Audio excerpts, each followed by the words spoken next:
Good evening and welcome to Crawley Borough Council's Planning Committee meeting of the 29th of September 2020.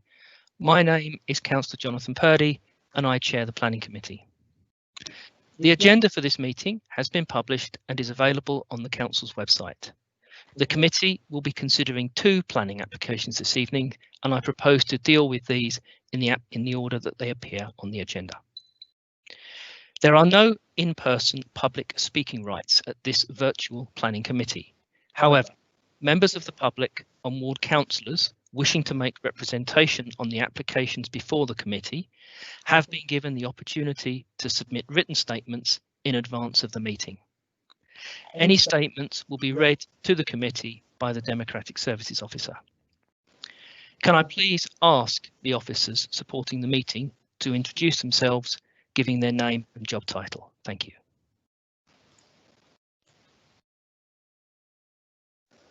Ms Matthews, Democratic Services Officer. Jess Tampton, Democratic Services Support Officer. Clem Smith, Head of Economy and Planning. Paula Slynn, Legal Advisor.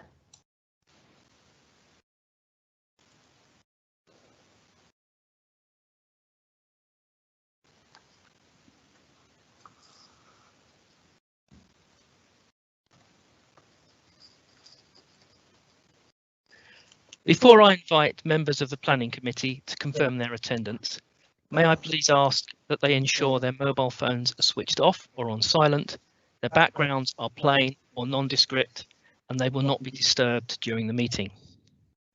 Committee members are reminded that they should have their microphones turned off unless speaking, and their cameras turned off unless they are speaking or requested to speak. When asked to speak, please turn on your camera, unmute yourself, pause for 3 seconds to allow for the slight delay in connection. With this in mind, committee members are asked to be aware of who they will follow in the voting process and to prepare accordingly.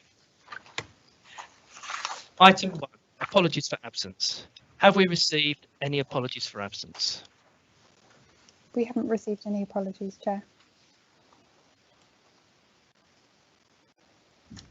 Thank you. We will now be taking introductions together with items 2, 3 and 4.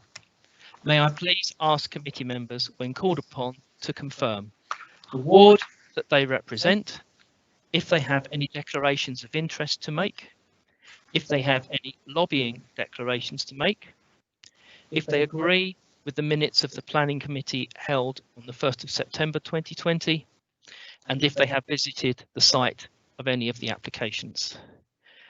Would the Democratic Services Officer please call the roll?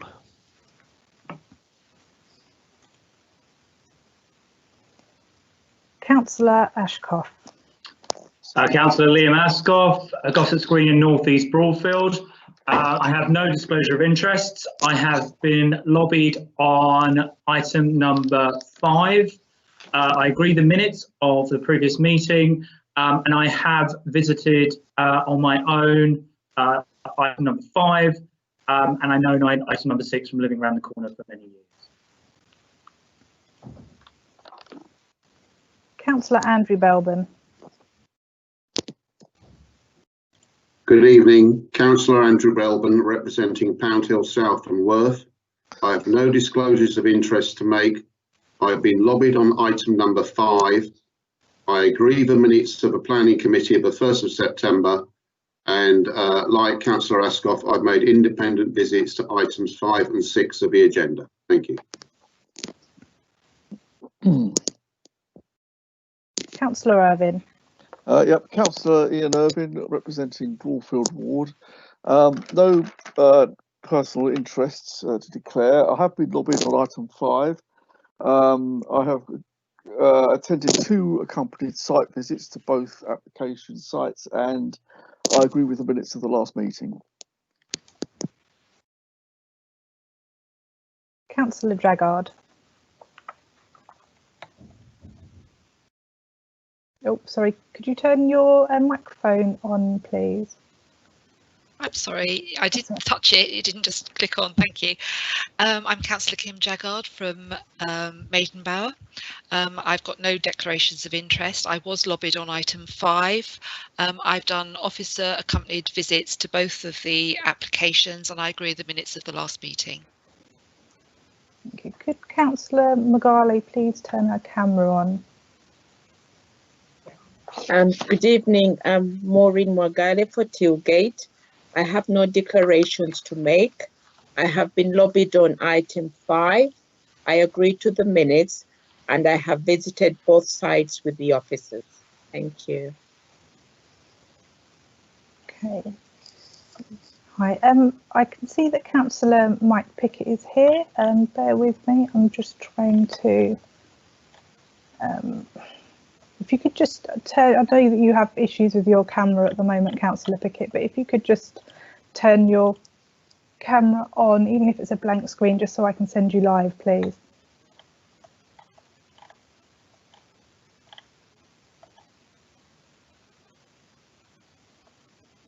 Councillor Pickett, could you hear me? You need to turn your microphone on. Okay, we will come back to Councillor Pickett. If I could go to Councillor Purdy. Hello again. Jonathan Purdy, representing Three Bridges. I have no declarations of interest to make. I have been lobbied on item 5. I agree the minutes of the Planning Committee held on the 1st of September 2020. And I visited both sites in officer supported visits. Thank you.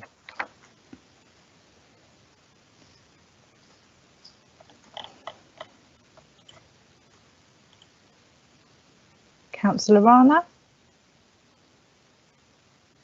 Good evening, everyone. I'm Councillor Tahira Rana and I represent Broadfield South. I have not any declarations of interest to declare. I have not visited the site and I agree to the last minutes. Thank you.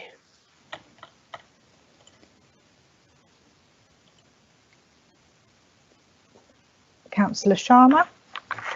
Good evening all. Councillor Raj Sharma for Southgate. I have no disclosure of interest. I have been lobbied on both 5 and 6 collectively. I agree with the minutes of the last meeting, and I have visited both the sites as well with the officers. Thank you. Councillor Smith, Peter Smith. Good evening, everybody. Councillor Peter Smith, representing Ifield and Ifield West. I have no declarations of interest to make this evening. I have been lobbied on 5 and I agree with the minutes of the previous meeting. I've also visited both sites independently on several occasions. Thank you. Okay, Councillor Pickett, I can still see that your camera isn't on and neither is your microphone. If you could attempt to try and turn your camera and microphone on so that we can do your declarations of interest. Otherwise, we will not be able to, we won't be able to participate in the meeting and vote on the items.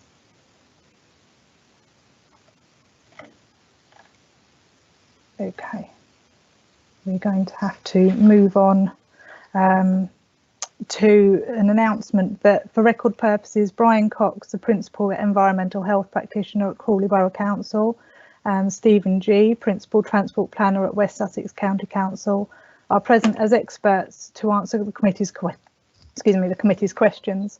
Simon Bagg, Legal Services Manager at Crawley Borough Council, and Councillors Brenda Burgess and Bob Burgess are also present but have no speaking rights.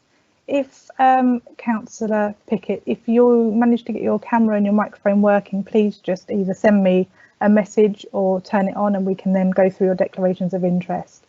Thank you.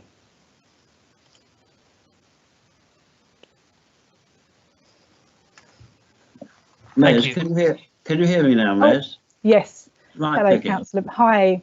Right, bear with me.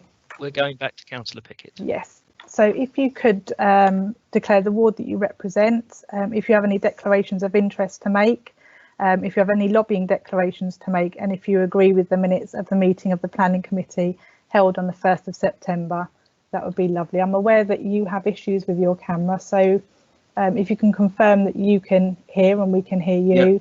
Yeah, lovely. I can hear you. I can hear you, Miss. Lovely, thank you. Yeah, I'm Mike Pickett. I'm one of the councillors for Southgate, and I have no declarations to make. I can't send him live. Do you get all that, Miss? I did. I'm just going to confirm that because your camera isn't working, unfortunately, we aren't able to put you on screen. But as you've said, you can confirm that you can hear and we can hear you. Thank you. Okay. Thank you very much. I'm not sure whether that went live or not, but I can confirm that Councillor Pickett has given his correct declarations and is now present for the meeting. Thank you. The committee agrees that the minutes held on the 1st of September 2020 are an accurate record of the meeting. Thank you. We will now move on to the planning applications, beginning with agenda item 5, planning applications CR/2020/0014. Wrong. I'll start again. Planning application CR/2018/0544/OUT. Land east of Tinsley Lane, Three Bridges, Crawley. Please can I ask the planning officer to introduce themselves and to present the report to the committee. Thank you.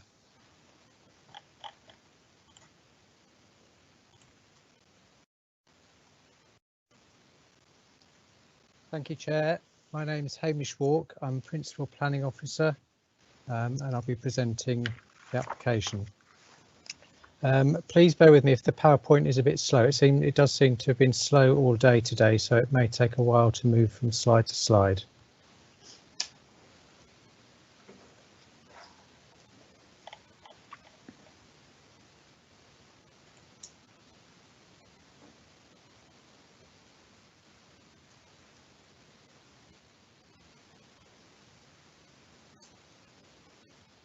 Hopefully you can all see that now.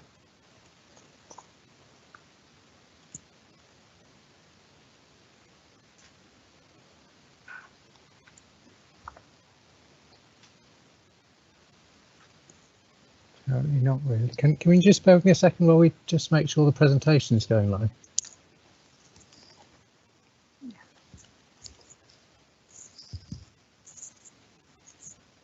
I see.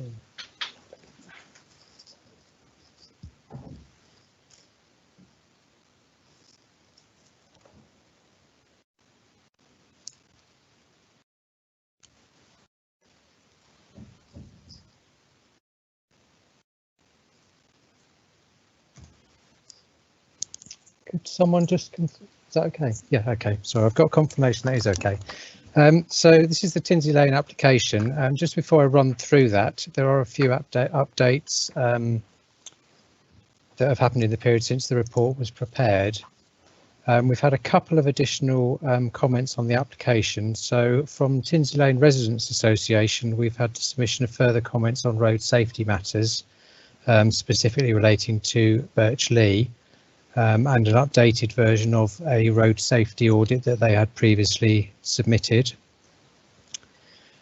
And that raises concerns particularly about access to and from some of the driveways along Birch Lee.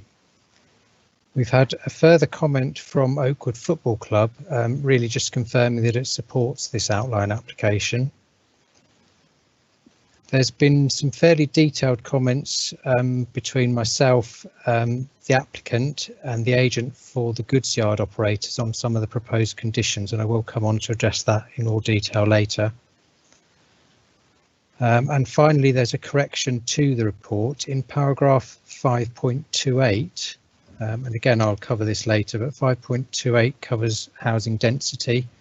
And there is an error in that paragraph. It refers to the proposed density being around 50 dwellings per hectare, but the correct figure should actually be around 36 dwellings per hectare. And then finally, by way of update, officers are recommending a few amendments to some of the conditions, 4 of the conditions in the report. But rather than go through those now, I will cover them once I've summarised the issues to which they relate, because I think it will make more sense at that point. So in terms of the application, you can see the location plan and the site outlined in red on your screen. It's probably just worth me running through some of the key parts of the surrounding area. So over to the west of the site, running down here, is Tinsley Lane. And the 2 parts sticking out from the main application site, you can see there, this one is Birch Lee, and the one to the north is Kenmara Court. To the south of the site you have Crawley Avenue, and then running north-south but to the east of the site is the main London to Brighton railway line.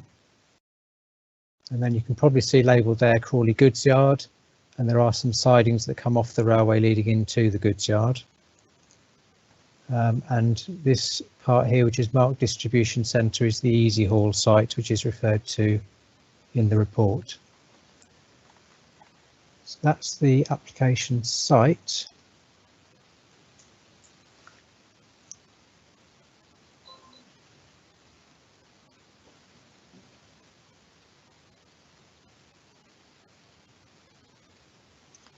I thought it was worth showing an aerial photo as well. So if I just run down from, because it's quite large, run down from north to south. So at the northern end, you can see there, that is the goods yard site. You can see the railway line alongside it. And these buildings are connected with the goods yard further at the southern end of that site. You can see the Easy Haul building here. And then moving down, you can see Tinsley Lane runs north-south, and you can see obviously all the existing houses which lie to the west of the application site, including houses along Birch Lee here and Kenmara Court here. And there are 3 other cul-de-sacs to the east of Tinsley Lane. And at the northern end, there are some houses on Tinsley Lane which back onto the application site. In terms of the site itself, the site has historically been used as primarily as sports pitches. So there's a northern parcel of land up here, which is disused. It's been disused for several years, but it previously was used for sports purposes. There's a central portion of the site here, which is still used for football purposes, primarily for training, but also for some junior and lower level matches. And then at the southern end of the site, you can see the Oakwood Football Club, their main ground, their first team pitch. There's a clubhouse and stand over this side, and obviously the main pitch here. And then to the eastern side of the site, you can see quite clearly the woods. That's Somersvere Woods, which is ancient woodland.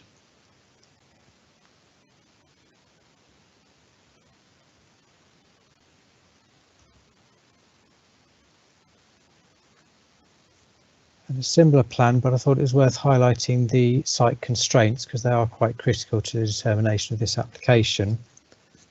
So again, you can see the goods yard, you can see it outlined there. Now the reason for that is because under the minerals local plan, it is a protected, safeguarded minerals site as a railhead where minerals are loaded and unloaded.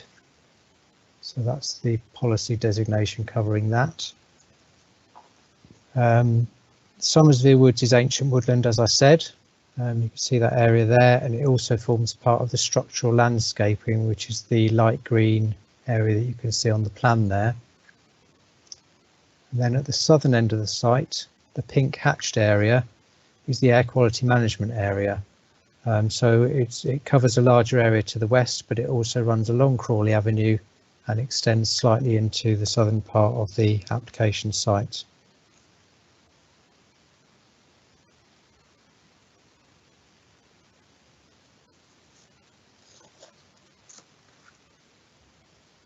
I will come back to this plan, but I thought it was worth quickly just pointing out in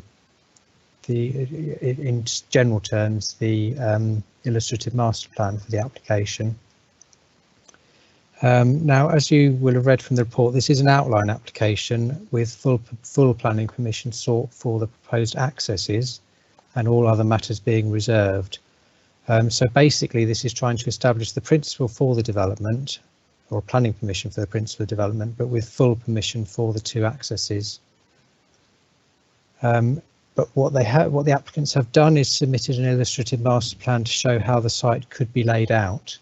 This has developed over a number of years through the local plan examination and the development of a brief.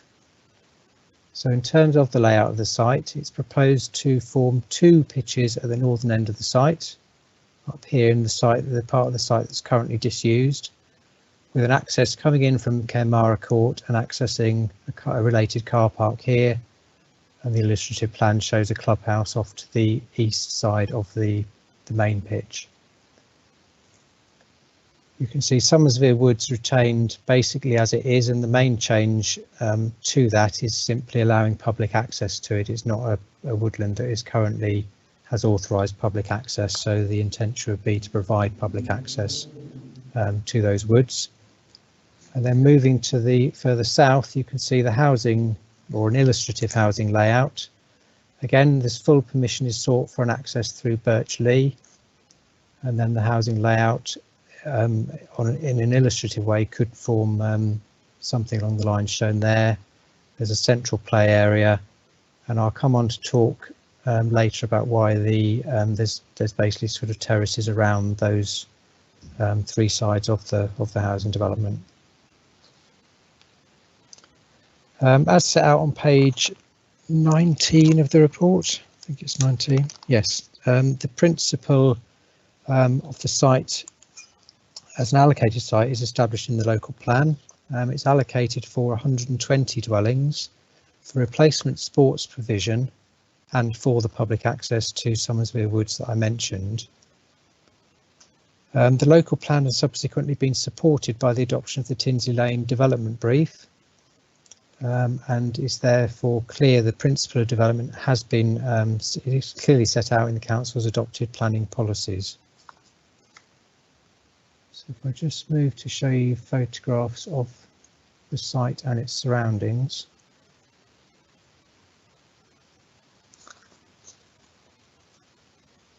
So those, you've got 3 photos there showing the northern land parcel. The one on the left is the view northwards from almost the end of Kenmara Court, so it's looking towards the Easy Hall site, which is behind those trees at the far end. And there's an existing hard surfaced area, which I think was the site of a clubhouse that was demolished several years ago. And then the grassed area that you can see was previously a football pitch. In the centre is a photo taken through those trees that you can see at the far end on the left-hand photo of the Easy Hall site. So there is a belt of trees between the grassed area and Easy Hall. You can see the Easy Hall site is at a slightly lower level than the application site. And then on the right-hand side, you've got a view looking back the other way from the Easy Hall boundary towards some houses that are in Kenmara Close. Moving on to the central parcel of the application site, you can see the kind of informal football use that this is put to. There are some pitches marked out, and then there's a series of goals that are clearly used for training purposes and for junior matches. And then these 3 photos are the southern parcel. So this is the Oakwood Football Club ground. You can see on the left-hand side the clubhouse and a small stand. The pitch is enclosed by a fence. It's got floodlighting and sits alongside Crawley Avenue, which is off to the right-hand side of the bottom picture there.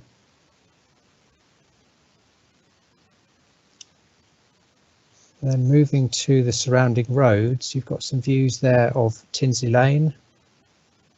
So that's Tinsley Lane looking southwards towards the Birch Lee area.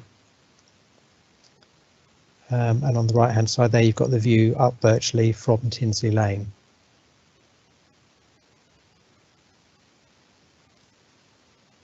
Next slide shows you some views from Birch. So the left-hand end is taken from actually within the application site at the end of Birch. You can see the turning head at the end of the cul-de-sac, and that's looking back down towards Tinsley Lane, and you can see the bend in the road.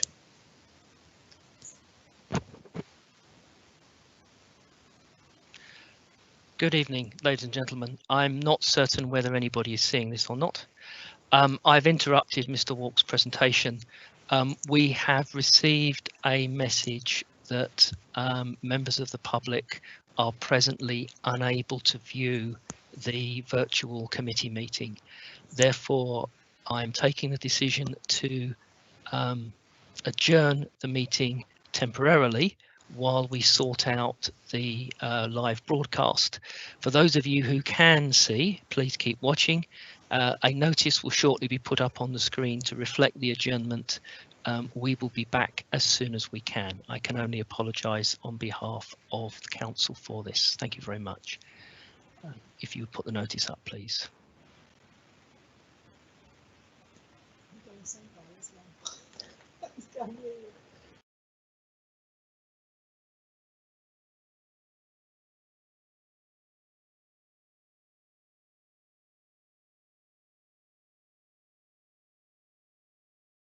I don't believe that can be seen. I think I'm.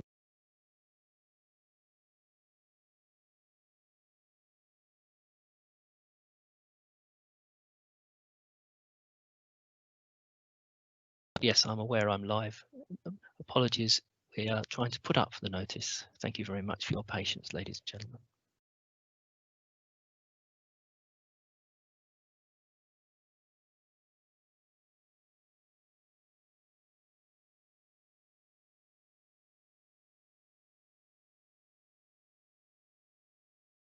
Yes, please.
Good evening again, and welcome back to the Crawley Borough Council Planning Committee of the 29th of September. I have been able to confirm that the public are able to view through the public link, and therefore we will be resuming the meeting. May I return to Mr. Walk and asks you to continue your presentation. Thank you very much.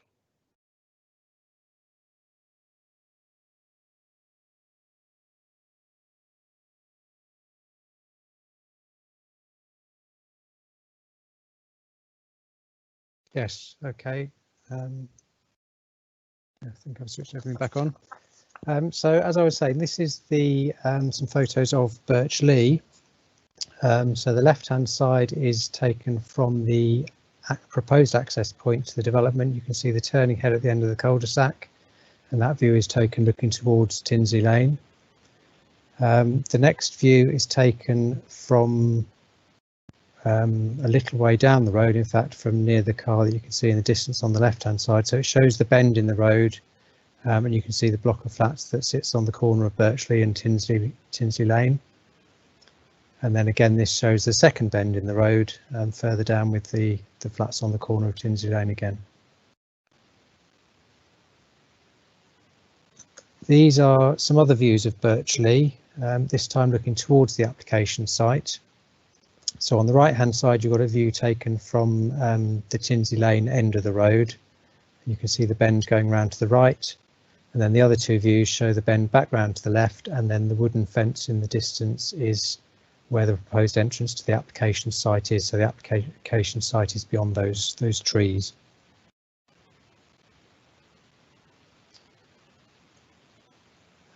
These photos show Kenmara Court. So the central one at the bottom is a view up Kenmara Court from Tinsley Lane, and there's an existing road that runs, access road that runs into the site and runs all the way round to Oakwood Football Club. On the right hand side you've got a photo looking the other way back towards Tinsley Lane along Kenmara Court, and the left hand side is the view northwards along Tinsley Lane at that point. And then the final photos show you the existing access road down to Oakwood Football Club. So it runs along the backs of houses in all of the cul-de-sacs to the east of Tinsley Lane. You can see on the right hand side a lot of these houses don't have particularly large gardens, so they are quite close to the boundary. And I think what's also noticeable, particularly this tree here, there are a number of quite mature trees along the boundary. And they form obviously part of the constraints affecting the site.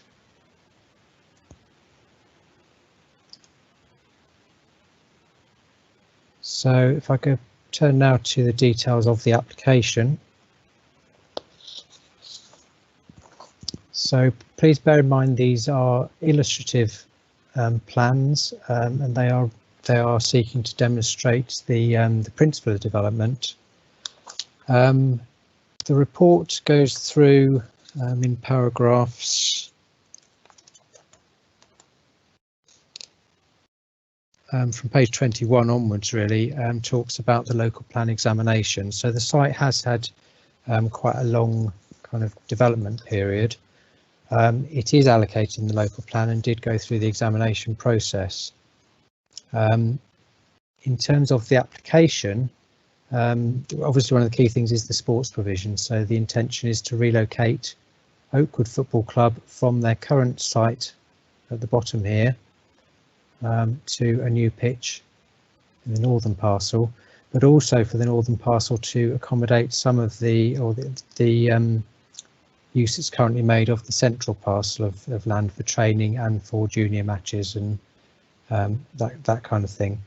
So initially when the application came in, we did have an objection from Sport England, and that was really on the grounds of the quantity of the provision up here and whether it was able to cope with the current use that's made of the central and the southern parcels of land.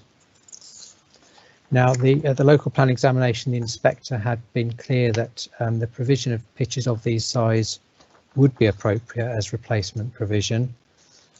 Sport England's concern when the application initially came in is that the larger pitch was proposed to be a grass pitch and the smaller pitch was proposed to be an artificial pitch.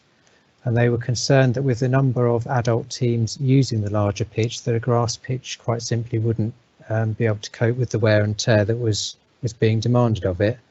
And therefore, in quantity terms, they objected to the application.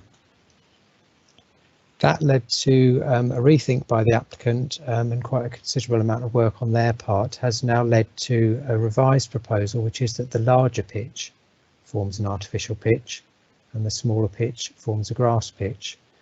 The benefit of that is obviously that the artificial pitch can cope with far more matches per week. We'll certainly be able to cope with the 4 adult teams that use the larger pitch at the moment, and could also cope with one of Sport England's other concern, which was for the older junior matches which require a slightly larger pitch. So smaller than this pitch, but larger than the grass pitch. Having made those changes, Sport England withdrew their objection to the application, but subject to some very, very detailed requirements which are set out in the report. And these cover the pitches themselves, the changing and ancillary facilities that would be provided in the clubhouse, temporary provisions for teams that, due to phasing of the development, could not have available pitches over a temporary period, longer term management arrangements for the sports facilities, and a community use agreement to enable it to be used by other groups beyond the established football clubs that use it. Now that's set out in some detail in the report. I don't propose to go through everything, but you will see on pages 23 and going over onto 24, I thought it was worth setting out in the report full details of Sport England's requirements. So you can see they are very detailed in terms of pitch areas, what needs to surround the pitch, and also numbers of changing rooms, size of changing rooms, and hospitality facilities, all those kinds of things that you would expect a football ground to produce. So that is all set out in the report, and I won't cover that here. But as I said, Sport England has now withdrawn its objection to its original objection to the application, subject to a legal agreement to secure those provisions in the application. What it's worth showing you now, I think, is some illustrative plans that have been submitted. So in response to Sport England's original concerns, the applicant has done some further work on the clubhouse. And you can see this is just an illustrative layout. It fits onto the shape that is shown on the illustrative master plan.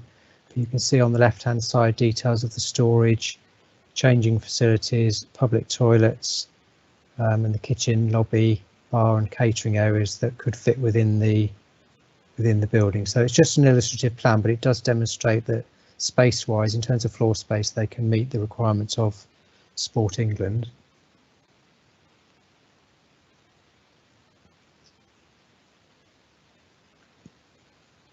And then we also have a plan demonstrating that in terms of sizes, the 2 pitches can meet the requirements of Sport England. So you've got the dimensions marked on that plan.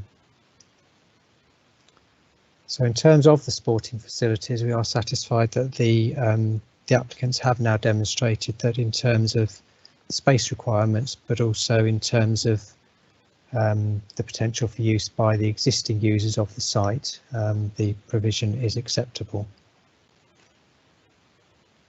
So moving on to the residential development. I mentioned the local plan examination. Now, one of the changes that happened at the local plan examination was there was a reduction from the original proposed allocation of 138 houses down to 120 houses on the recommendation of the local plan inspector.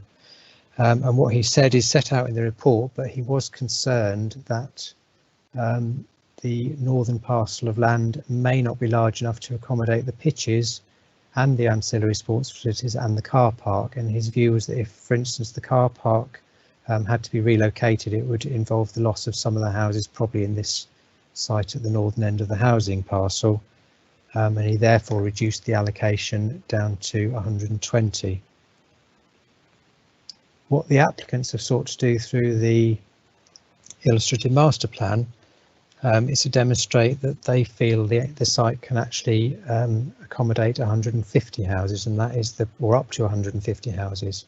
So that is the proposal within this application for outline permission for up to 150 dwellings. Now, when the application was first submitted, officers did raise, well, we raised concerns about a number of issues, but in terms of the residential development, we had some concerns about the garden sizes, some concerns about the layout of the development and the relationship between existing buildings, between proposed buildings, but also the relationship to some of the existing houses alongside, which, as I said, some of them have particularly short rear gardens.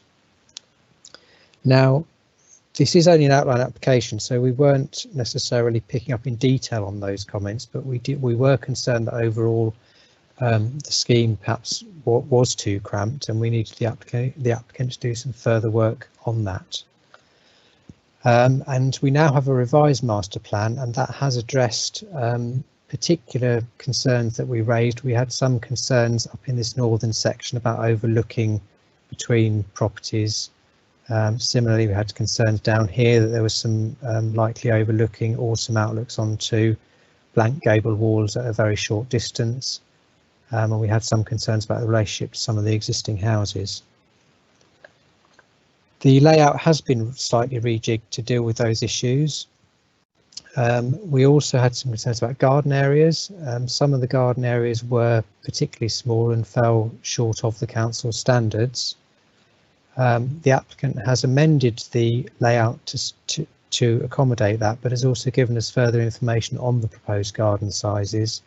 And what that has shown is that although some of the, on the illustrative layout, a few of the gardens are slightly short of meeting the standards, others are over the standards, so their gardens are larger than required. And overall, I think officers now are now satisfied that there is potential in terms of garden areas to achieve perhaps with a better balance and some further rejigging of the layout, but to overall to achieve a situation where the garden space standards required by our policy can be met. Similarly, the applicant has also clarified and given us the mix of different unit sizes to demonstrate that internal space standards have been taken account of and can be addressed through the proposed scheme. As I mentioned earlier, I did correct the density figure given in the report. The density shown there is around 36 dwellings per hectare. Now, density is only a guide, really. It can be measured in various different ways, but generally speaking, and the way that I have measured it again today was to include obviously all the houses and the gardens, all the open space that's related to the actual housing development. So I've included all the land north of Crawley Avenue, running along the side of Somersby Wood and then across the top. So basically the whole of the residential development, and I am satisfied that the density within that is 36 dwellings per hectare. Obviously, were you say to include Somersby Woods, the density would drop quite considerably, but that wouldn't be appropriate since that's not part of the housing development. As residents have pointed out in their comments on the application, the density is noticeably higher than the surrounding area. The density, for instance, of Birch Lee is around 20 dwellings per hectare. And I think that reflects the fact that the garden sizes within the surrounding area are generally larger than the ones proposed within the development, and also larger than those that would be needed to comply with our current policies. So although the density is higher, I think there are perhaps two things to consider there. One is that the site itself is fairly self-contained. I think were it to be developed, people moving up and down Tinsley Lane would not really be aware of the development without actually accessing it. So I don't think the two areas, perhaps of slightly different densities, are likely to be seen particularly together. And I think the density itself is not inappropriate for an urban area. Obviously, design is something that if the outline permission were granted would need to be given careful consideration in a future date, at a future date as part of the Reserved Matters application. But you can see the layout is primarily terraced and semi-detached housing. I did mention the terrace blocks around the outside. I'll come on to cover those in noise issues, but in terms of design, they will need particular consideration, not least because of the windows that will be on the outside of the block, and making sure that they give an appropriate visual appearance and character to the development. It's also worth pointing out here we have in the central part of the site a proposed play area and some amenity green space for the development.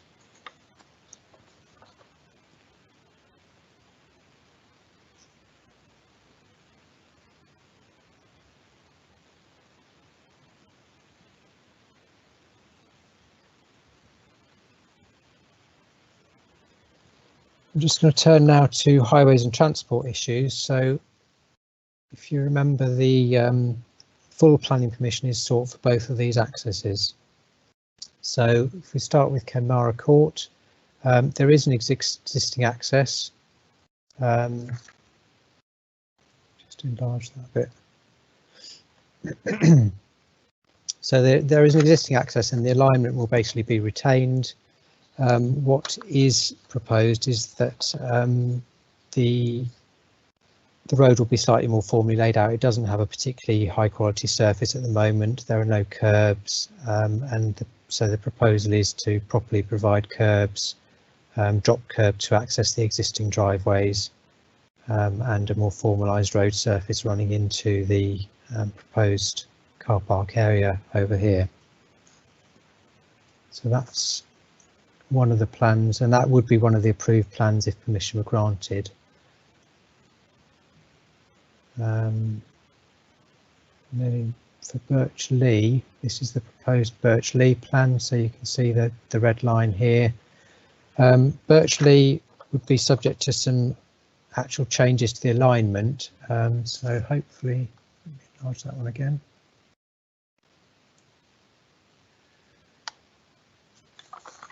You can see the existing alignment runs around here, so the intention is to bring it across slightly sooner and generally to kind of even out the two bends slightly. That will also allow the provision of a footpath along the length of the northern side of the road, which there currently isn't. So you can see a footpath noted here running along this part of the site. And it's also proposed to provide 3 parking spaces in bays at the south-western end of the road.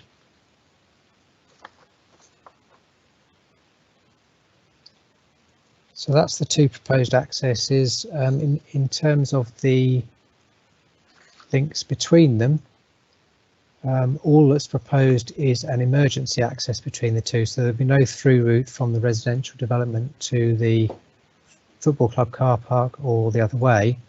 There would be access probably for pedestrians and cyclists, and it would be an emergency access route were that required. As set out in the report in paragraph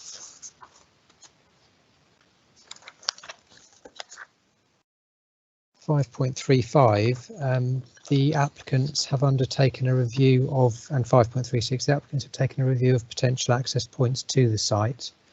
That looked at 10 different potential accesses, 5 of them through existing residential accesses along Tinsley Lane. 3 would be from the north, so they would be coming through somewhere around either through the Easy Hall site or the goods yard. One of them would have been from Crawley Avenue to the south, somewhere here, and the last one would have been coming across the railway from Forge Wood. And as the report says, they were assessed against a range of different things, whether they were technically feasible, who owned the land, constraints on that, and delivery and cost. And a number of them really, I think, were ruled out on cost grounds. Obviously, coming over the railway, for instance, would be very expensive. coming off Crawley Avenue would be similarly expensive and probably involve the loss of a significant number of houses from within the development. Some of them involved third-party land. I mean, for instance, coming through Kenmara Close was considered, but it would involve the demolition of at least one existing house. So, needed that third-party approval. So the report really concludes that Kenmara Court and Birch Lee are the two most appropriate access points. And the Highways Authority have confirmed that the proposed use of Birch Lee is acceptable to them. The applicant is quite clear that that is their proposal, and the committee tonight does need to assess it on that basis. That is the proposal, and you need to consider those rather than possible alternative accesses.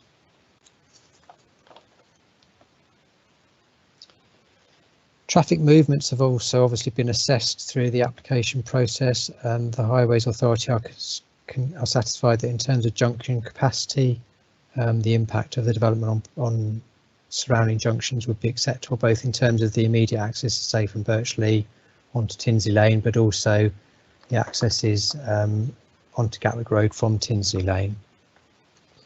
A traffic calming scheme is proposed by the applicant for Tinsley Lane, and as you'll see from the recommendation, a contribution towards that is recommended as part of a Section 106 agreement. I think it's worth noticing that whilst in Highways terms, the Highway Authority do think the scheme is acceptable and that it's safe and satisfactory in Highways terms, officers do accept that local residents, in particular the residents of Birch Lee, are going to notice a significant change in their residential environment.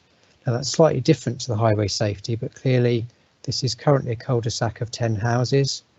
It would become an access point to up to a total of 160 houses. And there would be a noticeable change in traffic passing those houses, which will affect their residential environment. I think what members need, and that is a material consideration in assessing the application, but I think members do need to separate that from the highway safety issue, which the County Council have confirmed that they think is acceptable. I said I'd discuss noise and the barrier block. So as I mentioned at the start, we've got the goods yard operating to the north of the site, and that is a safeguarded minerals site, but it does create noise. We also have the railway to the east and Crawley Avenue to the south. So you've got traffic noise, you've got railway noise, and you've got goods yard noise, all affecting in different ways the site. And that's the reason for the kind of terraced proposal around the site. And I think it's particularly important to highlight this part at the northern end, which would effectively serve as a barrier to noise from the goods yard. The goods yard is safeguarded, and in terms of the MPPF's agent of change principle, we do need to ensure that if development is allowed, that the goods yard operation is protected against possible noise complaints from future residents. And in order to establish that, Environmental Health did seek some further information on noise contours and on the illustrative layouts to ensure that they were satisfied that noise could be adequately addressed. So I can show you a couple of illustrative layouts. This would be a terraced house within that barrier block that I just indicated. So the bottom of the drawing here would face towards the goods yard, and the top would face into the garden area and the southern part of the development. What you can notice is that on the elevation facing the goods yard, the intention is to try and avoid habitable rooms with openable windows facing the goods yard. So on the ground floor, you have a hallway and a garage. At first floor, you have a kitchen and dining room. And at second floor, you have a bathroom and ensuite. So the only element of those that would be classed as a habitable room is the dining room. And Environmental Health have confirmed that they are happy with that arrangement on the basis that the goods yard disturbance is generally is noticeable at night time, and the dining room would not be a room, although a habitable room, would not be one that you would expect to be in use at night time. So the bedrooms, as you can see, are on the other side of the building and would be screened by the building itself from the noise, as would the living room. If I can just show you an illustrative layout for the flat. So this is a 2-bedroom flat, which again would be within that terrace. Again, as you can see, there's a kitchen, bathroom and hallway facing in the goods yard direction. And then you've got the main habitable rooms, the bedrooms and the living room facing the other way. So following submission of those and some information on more detailed information on noise contours, Environmental Health have confirmed that they are happy with those arrangements, subject to conditions that I will come on to discuss in more detail. So just to cover the other issues set out in the report, as I mentioned, there is an air quality management area at the southern end of the site. So let me just scroll down. So running along Crawley Avenue is an air quality management area, and the layout reflects this. There is no housing proposed within the AQMA, and there is actually additional tree planting. There is already some tree planting along this boundary, but additional tree planting, both to form a landscape buffer, but also to help mitigate air quality to some extent. Environmental Health, in terms of comments on that, are happy with the principle of the proposed layout. In terms of mitigation of air quality, they want the travel plan to be secured, additional tree planting, which obviously we would also secure through our tree planting policy anyway, but it would help in terms of air quality mitigation, and a financial contribution towards mitigation of the impact of the proposed dwellings on air quality in the surrounding area. But subject to those provisions, they have raised no objection to the proposal in air quality terms. The next issue in the report is sustainability. There's been some initial consideration given to this, but obviously it is a more detailed matter that can really only be resolved at the detailed design stage once the houses are being planned and the elevations and layouts and things are being drawn up. But in general terms, we're satisfied that they can be dealt with through conditions. Gatwick Airport have commented on the application, and as usual, they have some concerns on bird hazard. But in this case, rather than relating to management of roof spaces, it's more to do with earthworks as part of any construction. So where earth is being moved around the site, they're concerned that could attract birds and are seeking controls over that. And also the potential for use of cranes as they normally do, but subject to controls over those, they have no objections. Drainage is a bit of an issue for the site at present, and in particular Easy Hall, in commenting on the application, had some concerns that the northern part of the site does drain onto their site, which is a lower level, and has caused them some maintenance problems with the road access within their site.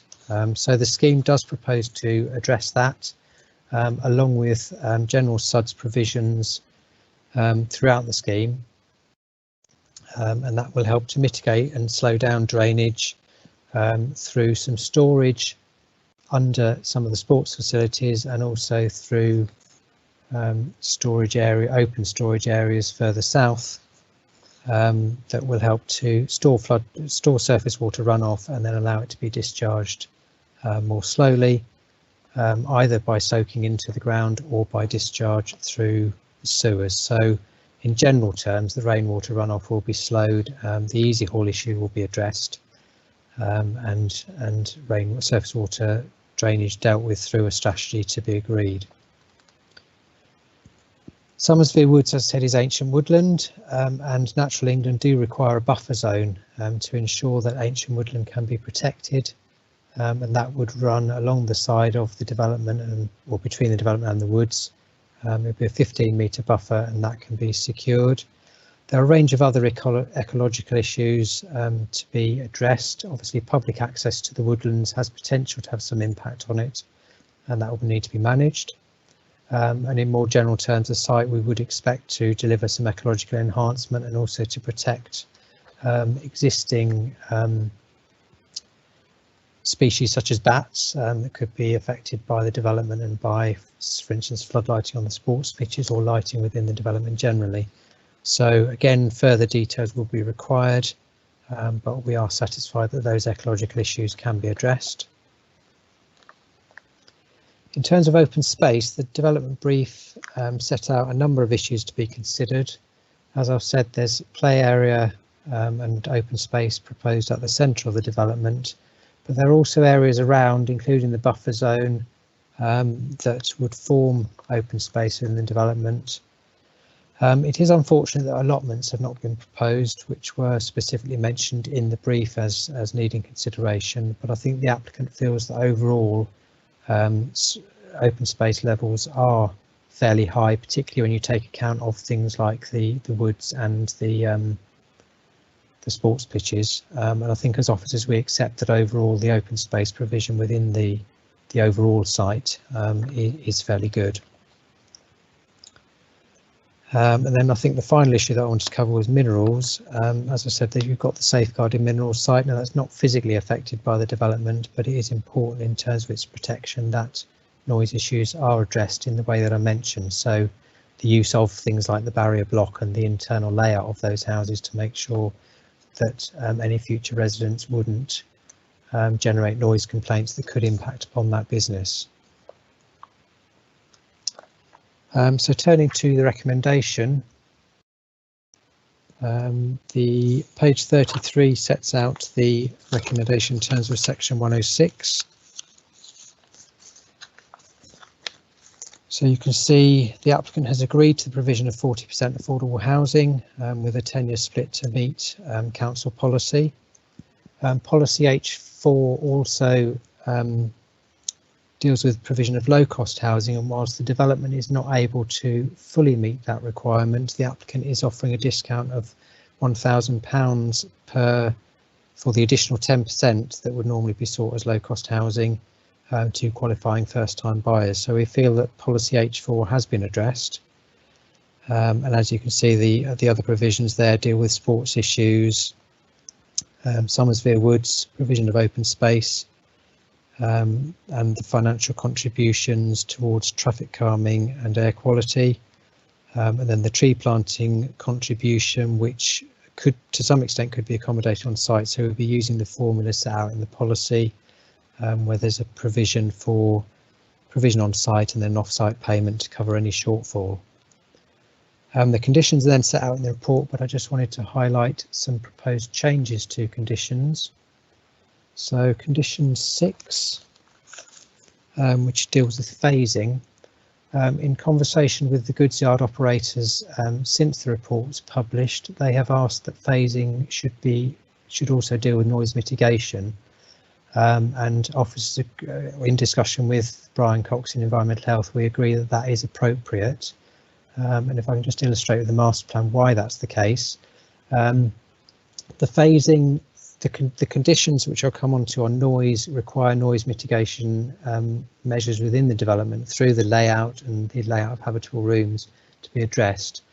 In terms of phasing, what would concern us is if, for instance, the houses in this parcel of land were developed ahead of the barrier block, you could have a situation where houses were ready to be occupied here without appropriate noise mitigation to protect them from the goods yard and in advance of a barrier block coming forward. So we accept the goods yard operator's point that phasing condition, as well as dealing with delivery of affordable housing, sports facilities and the vehicular access, does need to deal with the delivery of housing in relation to noise mitigation. So you can see that amended condition and the wording for that. The changes are highlighted in red, as you have probably noticed. Condition 16 deals with noise, and what the goods yard operators again have asked that what was previously in an informative, it was informative 1 actually, should be incorporated within the condition. And what that does is it brings in the appropriate standards by which a scheme for protecting the habitable rooms, it brings the appropriate standards within the condition.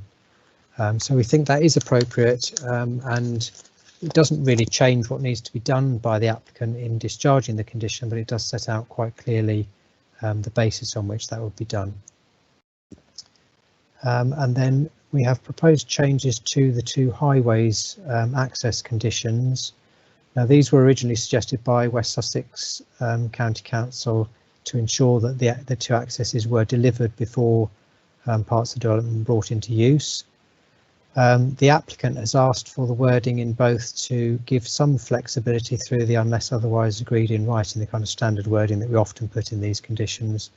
The reason for that is that you might get a situation, for instance, where some of the houses are ready to be occupied, but there is still some construction vehicle using an access, and it may not be seen as appropriate to completely finish the access at that point, but at the same time we wouldn't want to see houses that were ready to be occupied not being occupied. So it just gives some flexibility for officers to agree possible flexibility in terms of occupying houses before the accesses were completed, but obviously that would be on the basis of a clear phasing plan to ensure that we knew when the accesses would be completed. And another issue, which is the second sentence shown in condition 23 there, is simply to cover the link between the sports pitch element of the scheme and the residential element, and to ensure that that link is only used by pedestrians or cyclists or for emergency purposes, again unless otherwise agreed in writing by the local planning authority. So that is in accordance with the master plan, but it just is specific about that in terms of a condition.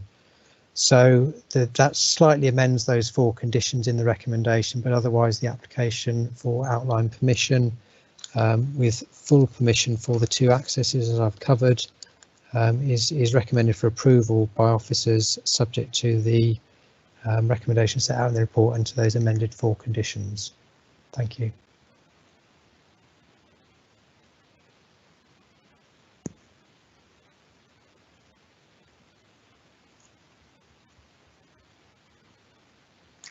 Thank you very much, Mr. Walk.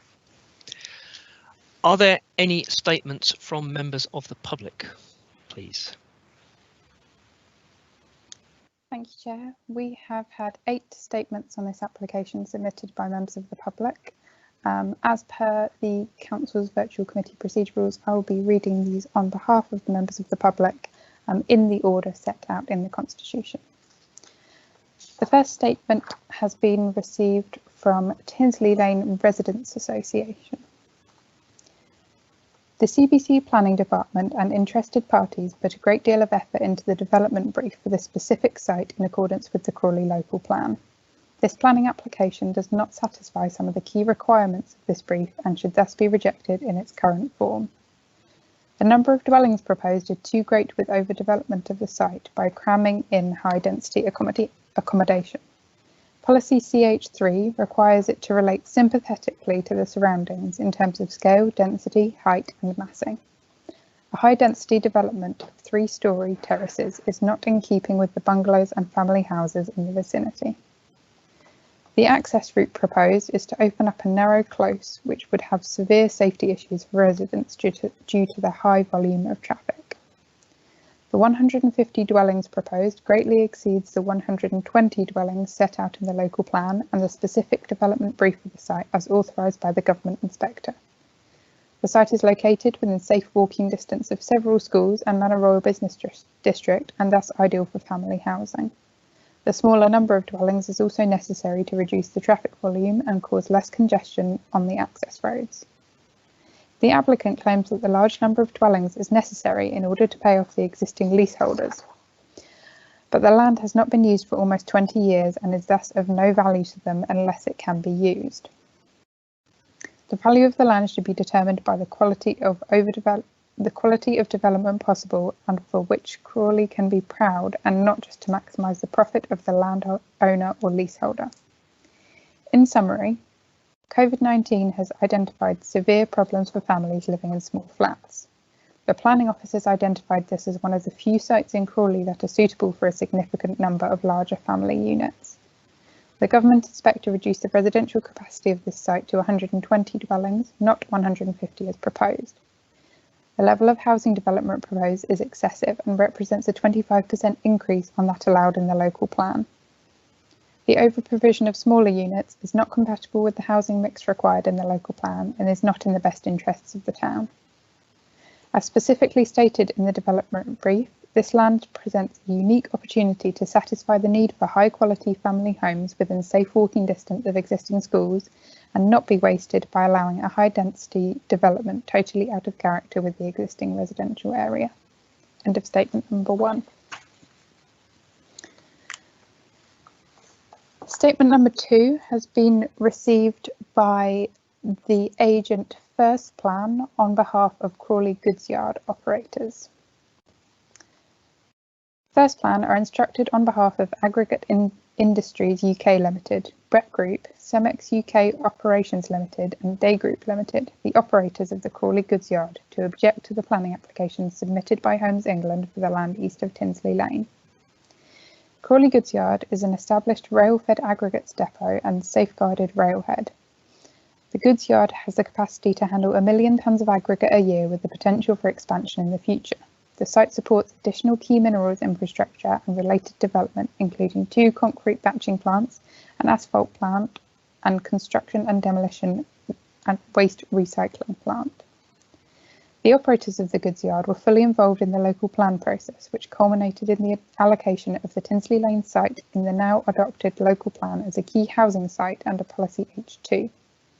The now adopted Policy H2 with regard to Tinsley Lane specifically requires that development must also be carefully planned, laid out and designed to minimise potential future conflicts and constraints on the minerals function of the adjacent safeguarded minerals site.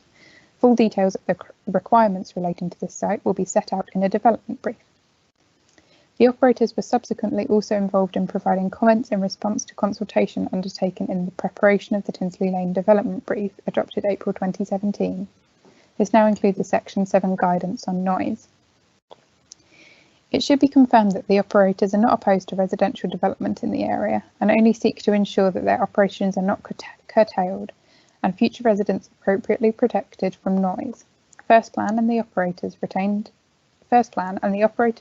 noise consultant, WBM, have worked proactively with Crawley officers to ensure this. This included requests for early review of the proposed conditions to ensure they appropriately protected the amenity of the future residents and activities at the safeguarded goods yard. These conditions were provided in full on the 18th of September, and those relevant to the goods yard have been reviewed in detail. We welcome the fact that regard has evidently been had to seeking to protect residents against potential noise disturbance and to protect the ongoing future operations of the goods yard. However, there are specific concerns relating in particular to phasing, Condition 6, and the scheme to protect habitable rooms from noise emanating from the goods yard, Condition 16, where it is considered that amendments and additions are required to ensure that the goods yard is appropriately safeguarded. Proposed amendments to the conditions, together with an explanation of why they are required, were submitted to the case officer by email dated Tuesday 22nd of September to allow time for review both by your officers and by the applicant. If the proposed amendments can be agreed in full, then our objection to the application can be withdrawn. However, if the application is not appropriately conditioned to safeguard the operations of the goods yard and protect future residents from noise, the proposal is contrary not just to your local plan and the Tinsley Lane development brief, but also to national policy. The policy framework is clear in firmly placing the responsibility for mitigation against existing noise upon the new noise-sensitive development proposed. We would urge members, if minded to approve the application, to ensure that conditions are opposed in accordance with our proposed amendments. Thank you for the opportunity to address the committee. End of statement number 2. Statement number 3 has been submitted by Mr. John Browning. This application should be refused on the grounds that proposed access route into the residential development via Birch, which we contend has been driven by cost, should not be accepted by the Planning Committee on the grounds of road safety. The applicant's road safety audit for Birch has failed to acknowledge or deal with the road realignment, sight lines and safe stopping distances. Some photographs have been submitted alongside this statement, which I will share with the committee now.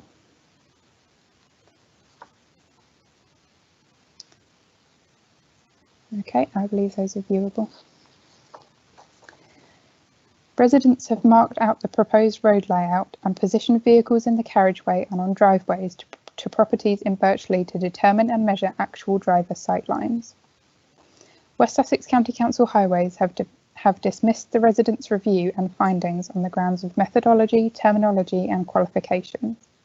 An independent, suitably qualified consultant has advised residents that knowledge of the area, combined with not having to follow highly prescriptive road safety audit methodology, is a strength in identifying real issues road users in Birch will face. Actual driver sightlines measured by residents range from 15.6 metres to 18.7 metres. These are significantly below the 20 mph safe stopping distance, adjusted for bonnet length, of 25 metres given in the manual for streets. The lack of forward visibility is clearly illustrated in the accompanying photographs. In itself should be enough to illustrate the potential safety issue and the unsuitability of Birchley as the access route. Consequently, the proposal should be denied. End of statement number 3.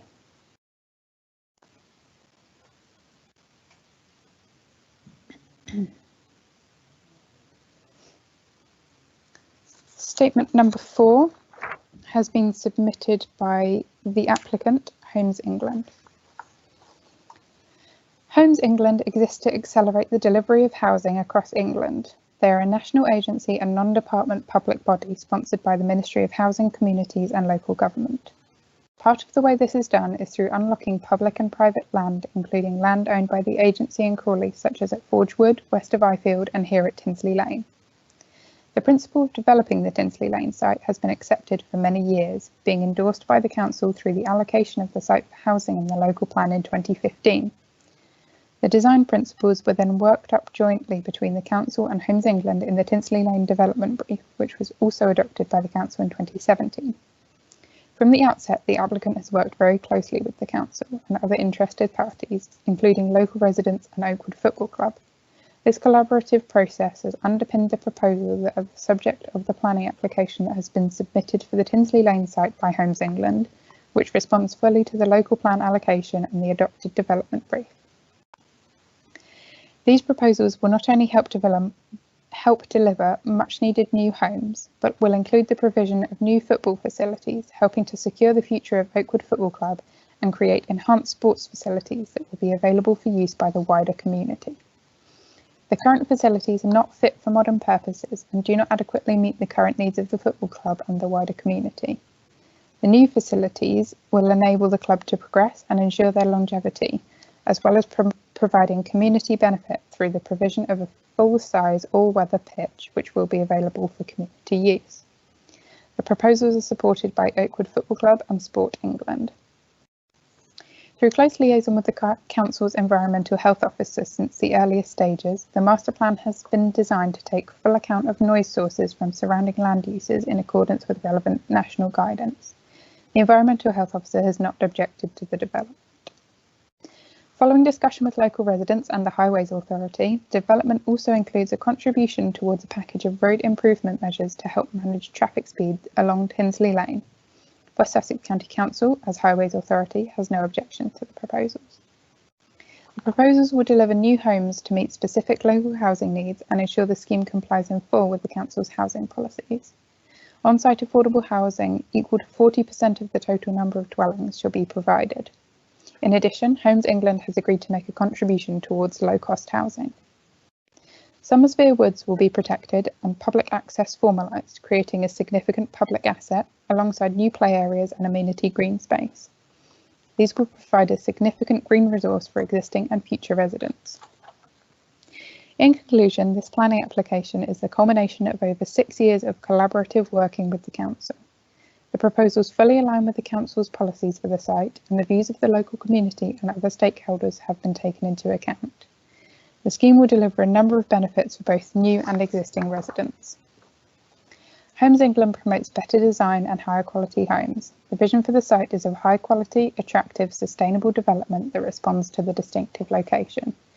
They are committed to continue to work closely with the Council through the detailed design stages to ensure that the residential amenity of existing and future residents is protected and the design is delivered to a high standard and in line with the Government's most recent guidance. For all the above reasons, it is respectfully requested that the committee agree with the officer's recommendation and grant outline planning permission subject to the conditions and ahead of terms set out. End of statement number 4.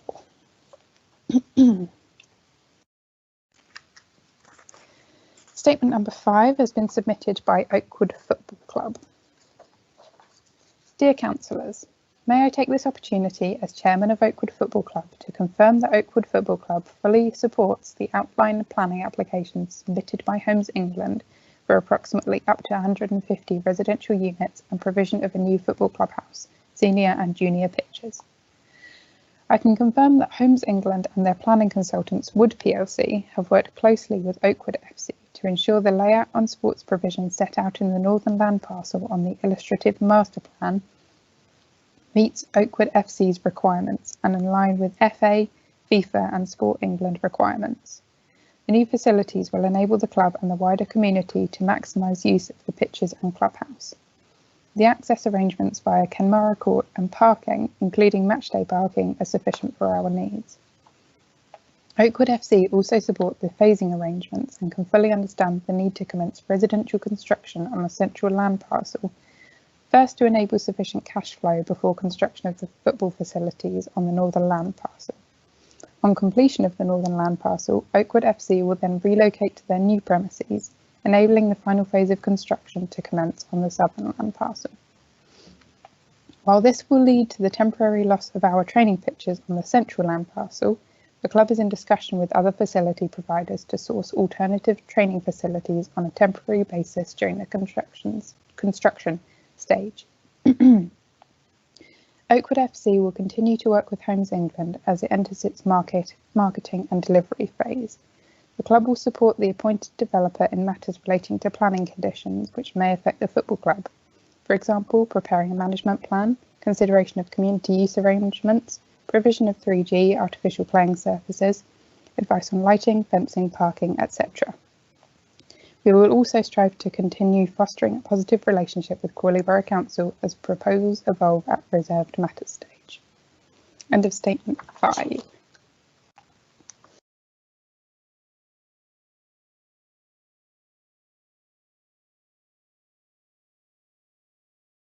Statement number 6 has been submitted by Councillor Bob Burgess, Ward Member for Three Bridges. I wish to object to the proposals currently set out for the development at Tinsley Lane. My first point is concerned with the proposed number of dwellings. The development, as originally envisaged, was for 120 dwellings. The current proposal for 150 dwellings is an increase of 25%. This goes against the development brief that was authorised by the Government Inspector. The increase in the build density on the site would mean it would not be in sympathy with existing dwellings. Problems with massing, density and scale would arise. More dwellings than was originally envisaged would inevitably lead to an increase in traffic volumes, both into and away from the development site, along with an accompanying increase in congestion. Also, noise levels and pollution levels due to this increase in traffic will be higher and so have a detrimental effect on the health and well-being of existing residents. Perhaps questions need to be asked. Why the increase in numbers? Is increased profit the motive? What are the planning considerations that lead to a justification for an increase in the number of dwellings proposed? My second point concerns access by road to the site. The proposed access to the site via Birch is not acceptable.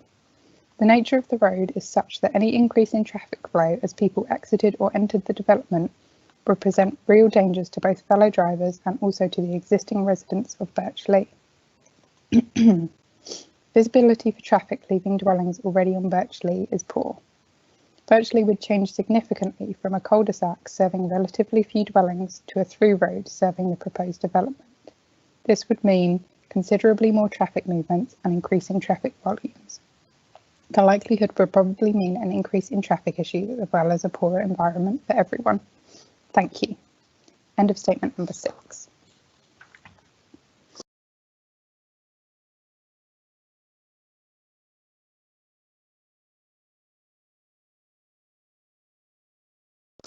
Statement number 7 has been submitted by Councillor Brenda Burgess, also ward member for Three Bridges. This area was originally considered for family housing, not flats. Play facilities for children would also be provided. It was believed that the present road leading to Oakwood Football Club would be adapted to create an access for the new development. It all appeared satisfactory, but for some reason things changed. Why? Extra accommodation is being squeezed in. Flats will be included, not to suit residents, but to act as a noise barrier to the noise from the nearby aggregate business.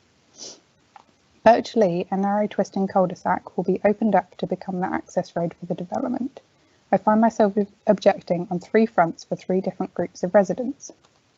Number 1, the residents, who will now be subject to a higher density development nearby, extra traffic, noise and pollution. The future residents, especially those who will be living in the noise barrier of flats. How will such noise be prevented from bothering the occupants? Will the window units be sealed? Hasn't this present virus taught us that being trapped in such accommodation is not good for health and well-being? Number 3, the Birch Lee residents, who will be subject to extra traffic along their road, together with safety issues accessing their own drives. No buses run in this part of Tinsley Lane.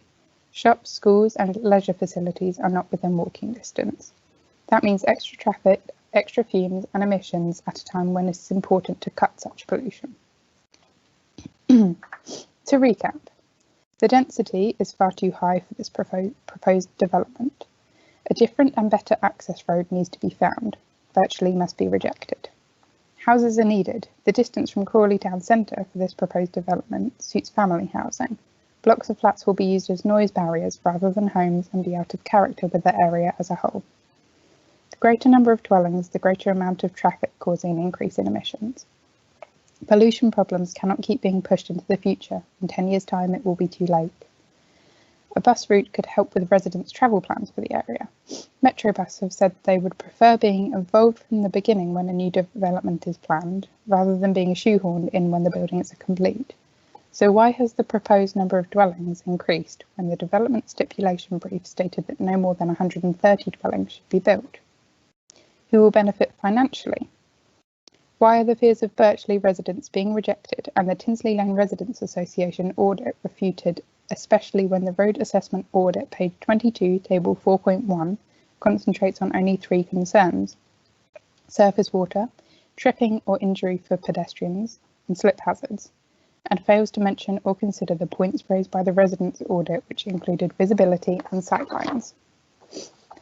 Why is the following statement from page 3 of the Birch Lee Road Safety Review being ignored? Permission will not be granted for developments which will result in traffic of excess volume, size or weight using inappropriate roads. Inappropriate in this case because of the twists and turns hindering visibility. Because of these serious concerns, why is the idea of a different route for a new road not being investigated? Why is the extra increase in traffic, fumes and pollution being ignored? Thank you for listening. End of statement number 7, and that is all our statements on this application, Chair.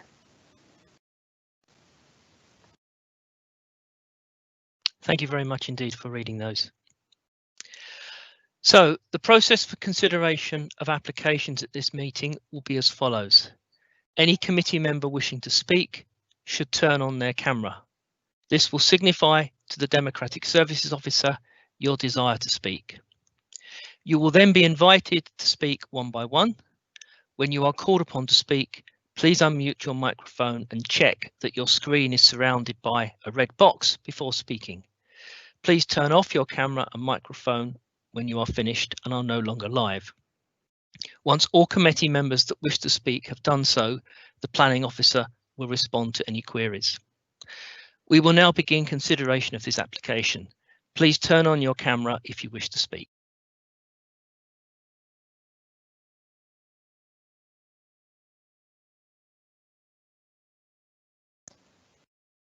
Councillor Belbin.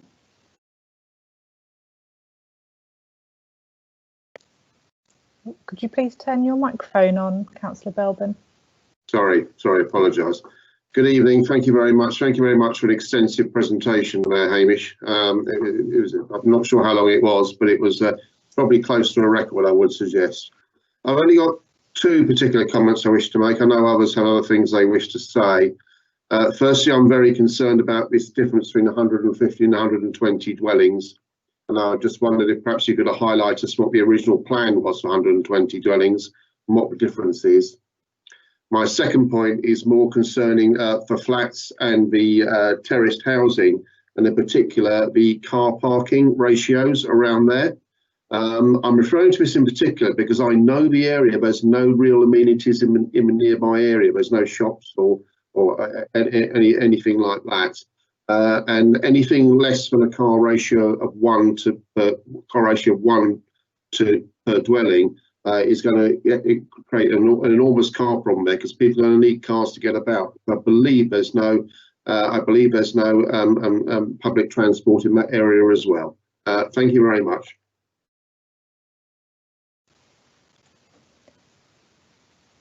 Councillor Jaggard.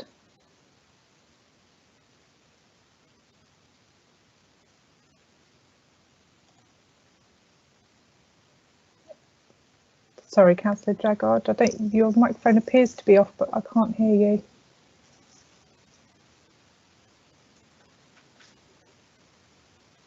No.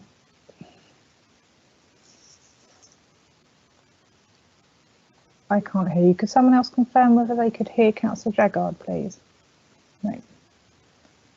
No. Really strange. Is that better? There we go. There we go. Oh, you're on. That's really weird. It said it was on. Okay. Thank you. Sorry. Thank you. I've got several things. Going on from what has been said about the 120 dwellings, and it's now 150. But in the report, page 26, 5.34, it actually says about 160, and Hamish in his presentation mentioned 160 at one point, and I would like that clarified. The second thing, I've got 6 things. The second thing is at 5.40 in the report, and it says that the highways anticipate 83 vehicle movements, and I find this quite astonishing because as it has been said, there is no shops or amenities close by. I don't see how 83 vehicle movements in the morning is realistic down such a narrow lane as Birch Lee, and with the emergency access road that is actually commented at 5.33, it does seem that it would be possible to access this development through the Kimara Court. So that's a little bit of a concern. The next thing is about the noise barriers. I have real reservations about having kitchen windows that do not open. I see it as a safety issue, and I wonder what the fire service have to say about that, having kitchens on the first floor with non-opening windows, and I do think that is potentially quite a problem. My fourth point is to do with 5.41 about the football parking. It says there are 52 spaces match day and overspill on the little bit to the west of the pitch. Is that going to be grass, or is that going to be tarmacked over? Because that has flooding issues for the Easy Store that's to the north of that, if that is going to be tarmacked and used as a car park on match days. It also, I looked at the fixture list for the football club, and sometimes they have 4 home games going on a Sunday. So on a Sunday you could possibly have 4 home games going on with various parking issues. Does the actual calculations that we do, the standards calculations, take into account that a whole team and an away team will be arriving, having their match, going to the changing rooms, doing whatever they do, and then the next team, home team, the next away team will arrive? Where will all these cars be going on match days? And also on training days. On training days are often in the evenings when there is limited bus services, again limited bus services on a Sunday, and that is going to cause problems with parking for the people in Tinsley Lane, and I can't see how that is going to work with such a limited number of parking spaces. Got 2 more things. The 5.68 talks about BAT reports, and I wondered if we had an update on the BAT report, because generally our policies ask for a net gain of biodiversity, and it does seem that we are pushing that aside, and we don't seem to be taking the ecology, biodiversity into consideration as much as maybe we should. And you'll be pleased to know that lastly, I just wanted to know that if outline planning permission is given for this application, will the actual final permission, the actual full planning permission, come to committee still, or will that be a delegated decision? And I think that's it. Thank you.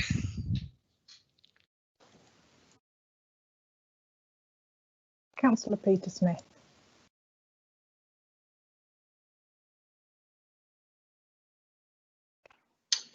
Thank you. Yes, I'd like to comment firstly about the number of units, really. When the local plan, the submission local plan was put together in 2014 with a suggested quantity of 120 dwellings, this was done by external consultants and properly researched. The planning inspector saw fit to potentially increase that to 138 if certain conditions were met, which they appear to have been met. But the applicant has chosen to put in for 150 units. Now, this applicant is putting forward developments on other sites in our area where they talk about designing beautiful and sustainable neighbourhoods. Now, it seems to me that moving from potentially 120 units to 150, when a large number of them are actually turned into a sound wall, is neither beautiful and in fact not sustainable either, as they apparently don't have space for allotments. They've mentioned a district heat network, but again don't appear to have any space for that. The outline, and I know it's just an outline, includes internal roads that look like racetracks going north-south through the site and then east-west. So assuming that occupants can get through Birch safely, that the neighbourhood's going to be a difficult place to live, I think, with traffic, as people have said. The report is not clear around 20-mile-an-hour limit on the site. It seems to me that if it was to go ahead, it should as a minimum have 20 mile an hour across Birch and the whole site, and that the streets themselves should be calm so that people actually do follow that. Otherwise, they're going to be living in a noisy location with poor air quality right on the edge of the site, and probably permeating through with more traffic that this development would generate. I'm also take the residents of Birch concerns seriously about road safety, because they live in a quiet cul-de-sac and it is going to have a high volume of movements, whether they're pedestrians going to presumably Gatwick School, people going to get the bus, people cycling, or more likely people driving. And I think that the design needs to clearly recognise that and make sure that I'm personally not in favour of straightening the sight lines, because the sight lines are what slow people down, and it should be done in a way that people more or less forced to drive at low speeds, which will help with the safety. But I think that we need to find a way to condition that to make sure that the actual reserve matters designs, when they come along, do take those things into account. I think that's all I want to say about it, really. I know that most of them are reserve matters, but I think that we should try and put a marker down right at the outline stage, if we choose to grant it, around the quantity of housing here and the way to regulate the transport use of the site.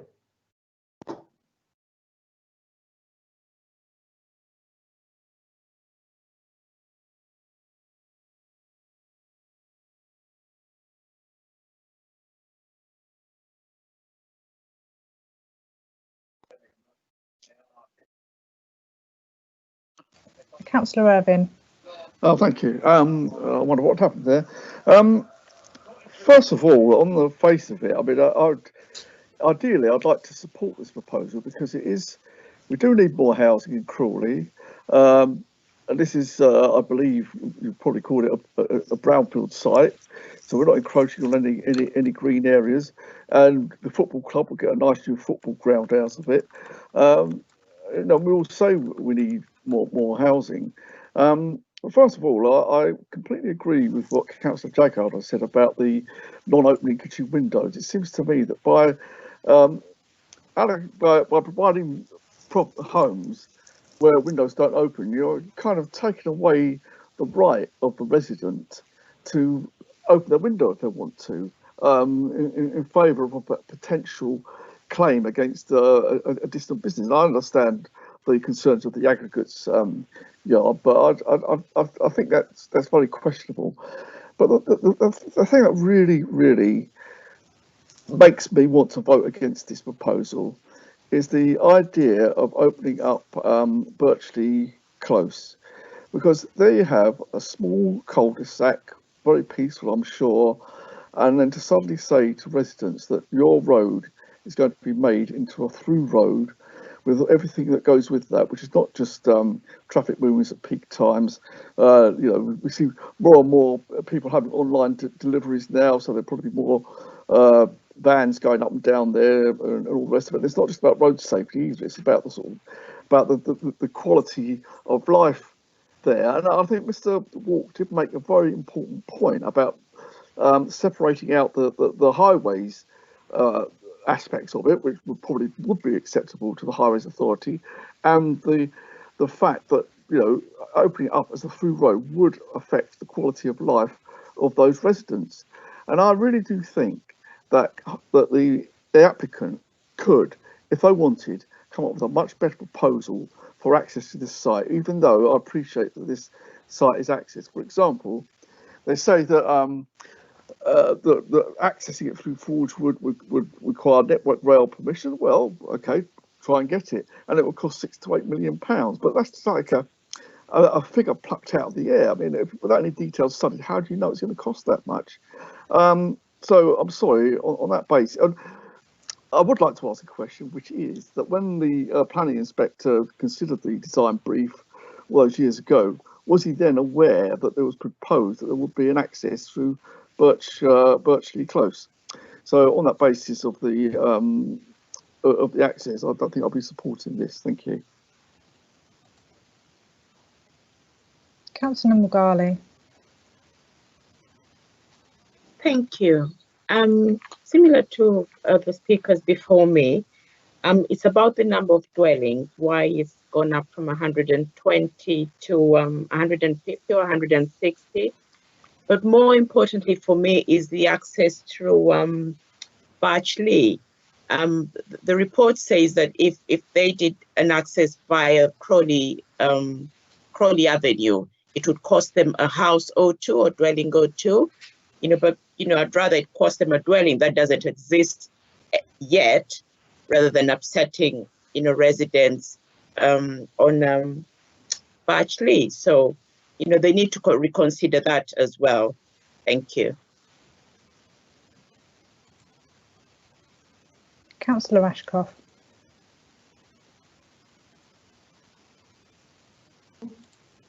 Thank you. Again, echoing what many of the councillors have said before, I do agree we obviously need more housing in Crawley and generally would like to support that. However, I disagree always when it's at a detriment to existing residents. I think that's something that's very important here. Birchley, obviously, as it's been highlighted, to me it will be too difficult and will cause too many issues for those residents living there now. The number going up from 120 to 150, again, I take issue with that. The lack of other facilities in the area, it's going to be very difficult anyway, but with that number of households, I think it would be beyond what should be permitted for that site. Thank you. Councillor Sharma. Thank you. I mean, I more or less agree with practically everything has been said with by my colleagues. When comes on, let them on before me. Okay, we'll do. Yeah. Am I on? You are, Councillor Sharma. Thank you. Yeah. Thank you. I more or less agree with what's been said by other councillors. On top of that, I do have a lot of reservations, especially in terms of the access to the site. On top of the site visit that I did with the officers. I did an independent visit driving into Birchley and driving out of it. And I think I tend to agree that it was not that easy or visibility was limited. So I tend to agree with the residents' own survey that it's not going to be easy for two large vehicles, especially emergency vehicles, coming out of it. I mean, in my own private life, I have been running a youth center for some time where there has been a single five-a-side pitch, and I can assure you, with young people coming into that, especially in the evening, creates a lot of noise, which for the residents will be tremendous. I think we need to be looking at that part of it, and the developers have come up with some different perspective as to how that can be controlled. And it's not going to be easy, not being able to say to young people, you cannot leave the area, and if the Birchley access is used or the other road is used from the resident, that will be a nightmare. I do implore that the developers carefully look at different access routes and look at different ways of how the whole site could be managed, probably maybe putting in a small shop or two. Thank you. Councillor Purdy. Thank you very much. I have not going to go through and reiterate comments previously made. I have a couple of sort of specific questions to ask. The first one is about condition 15, which provides for the noise control within the properties, and notes that in the event that noise cannot be constrained, even with windows open at the front, the developer is free to bring forward a solution that can meet the noise standards, and I quote, with windows shut and by the windows shut and, if necessary, mechanical ventilation to adequately deal with summer overheating and thermal comfort. That feels wrong to me at this stage. We've already talked about the concerns and issues around windows not opening facing the goods yard and facing the outside of the development, but there is a condition here that basically says that the barrier blocks can go ahead with complete windows closed and mechanical ventilation. And I'm aware that the council we have previously rejected schemes that were relied upon mechanical ventilation and don't consider that an appropriate means for mitigating noise.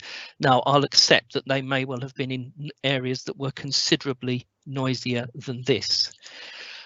My second question is around car parking and vehicular access and access to Summersville Woods. Play is made in the report and by the applicant of the potential to open up Summersville Woods for public access. Now, clearly that's likely to be accessed by people from Tinsley Lane and from the development should it go ahead, but nowhere is there appear to be any consideration of whether more vehicle movements would be drawn into the area by people seeking to visit Summersville Woods. My final question is in relation to paragraph 5.71.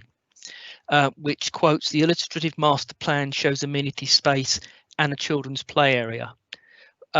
What I haven't seen in the conditions is a sort of requirement to secure that children's play area, which I do think would be an important development should this go ahead for Tinsley Lane itself. The rest of the lane is not particularly well served in this respect. And I think that would be a benefit to the scheme. Now, having raised some sort of direct questions about the proposal, I've also looked at the Birch Lee access and the road safety review provided by members of the public, and I've, like other councillors, I've been up and down there on a number of occasions, and I am not convinced that that access is appropriate. And I do note that this outline planning permission, whilst it is outlined for many things, it is firm for the access. And therefore, unless I hear something very dramatic back from the officers in the next few minutes, I think I'm unlikely to support it. My final one would be an observation really about public transport and why I think the car movements are underestimated.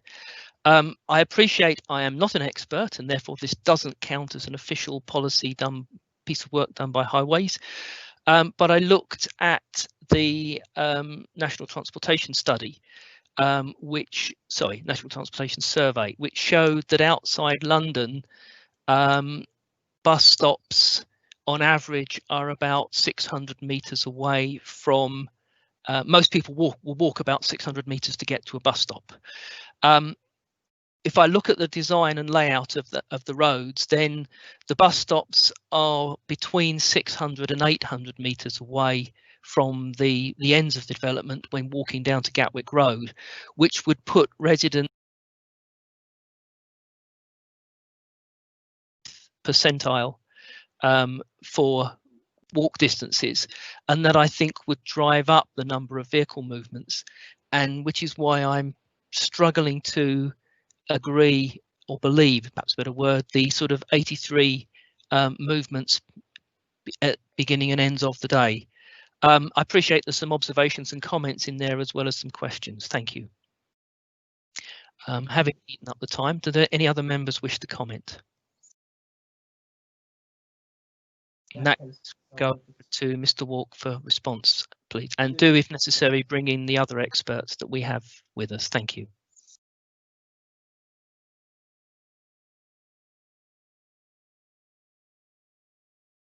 Thank you.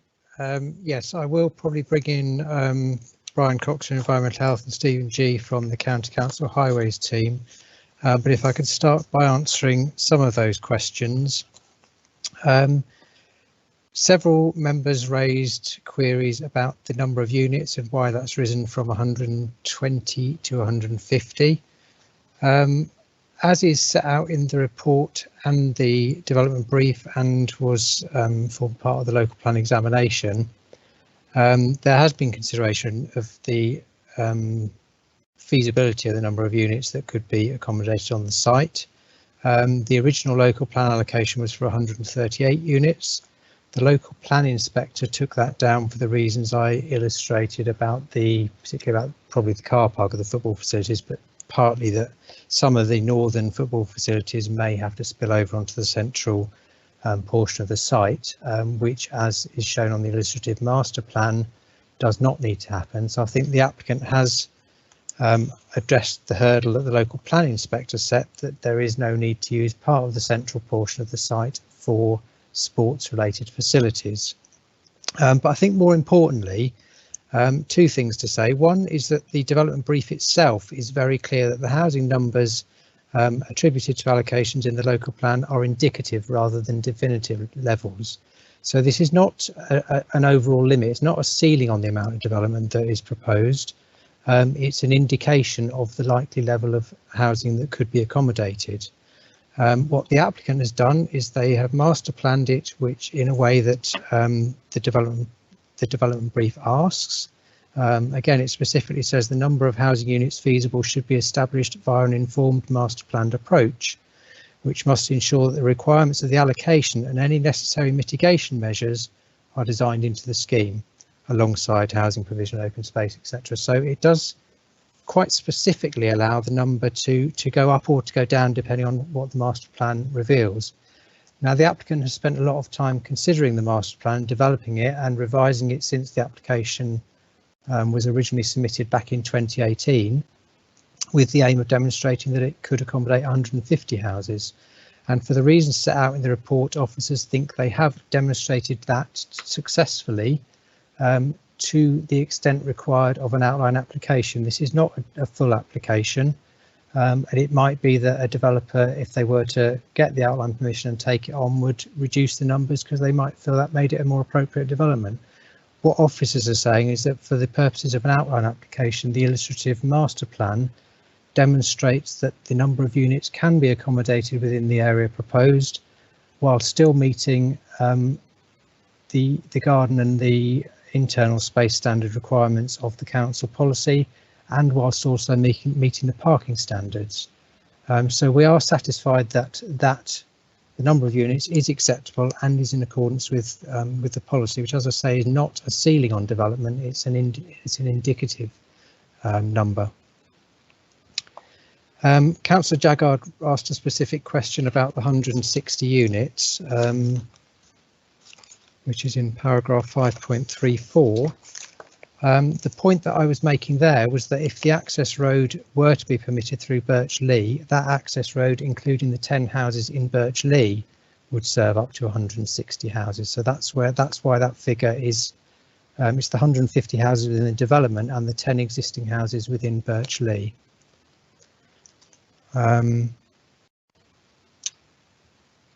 There was a question about the parking standard, and again that is covered in the report in paragraphs 5.41. The agent has stated that has given in this first paragraph there, it sets out the standard that they have used, which is 1.2 to 1.5 spaces per 2-bed dwelling and 2 to 3 spaces per 3 or more bedroom dwelling. That standard actually applies in Three Bridges, but only in the area around the station. And as that paragraph goes on to say, applying the correct standard would increase the overall parking by 4.8 spaces. So it's quite a limited increase. I think the scheme could be adjusted to do that, but certainly the intention of the applicant is that the scheme would fully meet the council's adopted parking standards.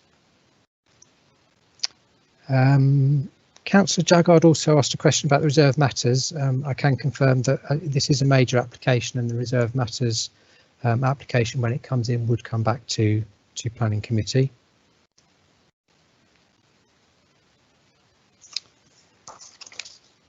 I will ask Brian Cox to comment shortly on noise, but in terms of the windows opening, the intention is not that the kitchen windows and the bathroom windows can't open. The intention is that habitable rooms shall not have windows facing the goods yard. So, for instance, if you're cooking in your kitchen, you want to get some ventilation in, either to let heat or odours out, you can do that. You might get a bit of noise coming in, but I don't think that's seen as the particular problem. Obviously, if you're in bed at night and you've got your window open, then the goods yard is far more likely to disturb your quality of life in a more significant way by waking you up. So, as I say, the intention is not that the windows are sealed shut, it's that the habitable room windows face in other directions away from the goods yard. But I will ask Brian to comment on that, and also to comment on Councillor Purdy's technical question on condition 15. Then there were a number of comments on highways issues, and I will ask Stephen G from the county to come back on some of those. Just to confirm the figure of 83 vehicle movements, and I'm afraid the report isn't clear on this, but that is a peak hour movement rather than the whole morning. So within that, the peak hour, which I think would be 8 to 9, but Stephen can hopefully confirm that there would be 83 movements within that hour. So that's where that figure comes from. There was a question about football club parking and drainage. The drainage issue will need to be dealt with through a drainage strategy, and the intention will be that whatever surface is proposed for the football club car park would form part of that. There'll be some storage for surface water under some of the sports facilities, and whether that is a grassed area or perhaps grasscrete or it's hard surfaced, it will still be subject to the drainage strategy, and that drainage will need to be managed in a way that does not affect, or particularly affect Easy Hall, but affect any other adjoining sites either. Perhaps if I can call on Brian to come back on the noise issues, and I'll just read through my other list in case there's any other questions that I have not answered, and I'll come back and answer those at the end once Brian and Stephen have spoken.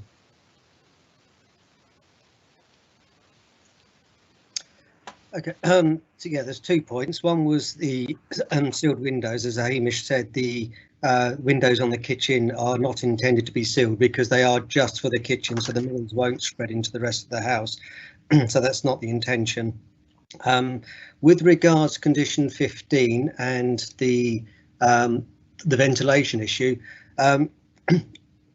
because of the safeguarding for a Gatwick wide space second runway, we have to assume that that is going ahead. So as with Forgewood, all the dwellings have to be protected from noise levels, which in this case the contours are 57 to 60. They will have to be protected against those potential noise impacts from a second wide space runway.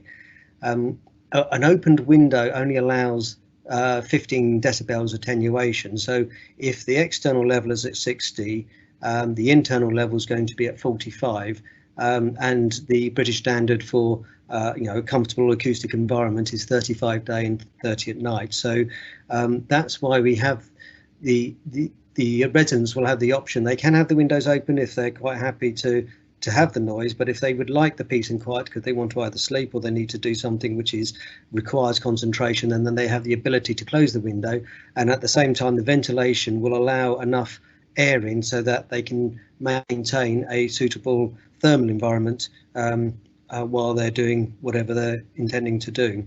It is a fairly standard condition which is at Forgewood, and also in the conversation about Steers Lane with the development there, it is the same condition there, which is actually 6 decibels noisier, so it goes up to the 66 contour there.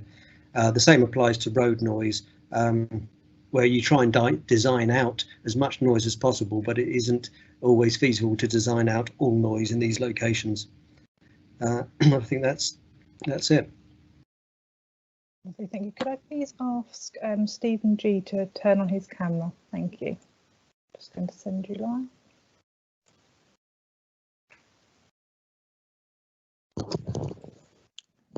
Okay, I'm on now. I'm sorry, the system isn't allowing me to send you live, but we can hear you. Okay, if you're all right for me to continue. The 83 AM peak trips are between 8 and 9 o'clock in the morning. That number has been established by undertaking a TRIX assessment, which is essentially a large database of similar sites that can be selected.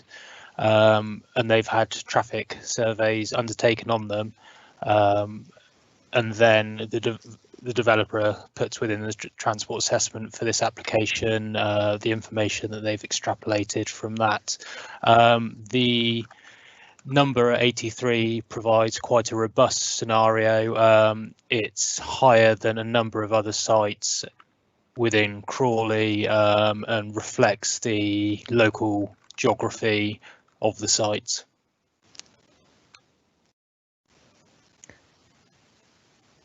Okay, and back to you, Hamish.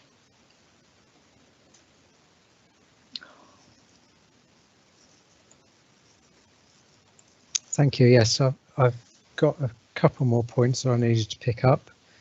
There was a question. Sorry, can I just, I'm having difficulty sending people live. It's not allowing the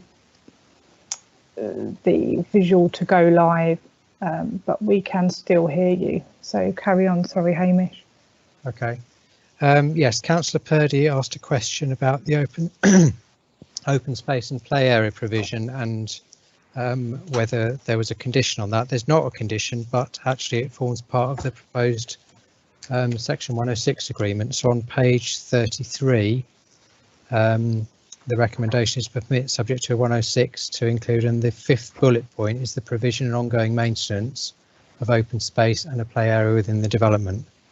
So I think that is, because of the need for ongoing management and maintenance of that area is best covered through the 106. There was a question about access to the woods and whether that may generate more vehicle movements.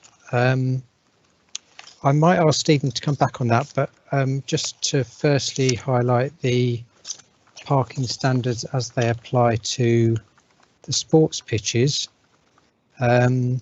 paragraph 5.41 of the report,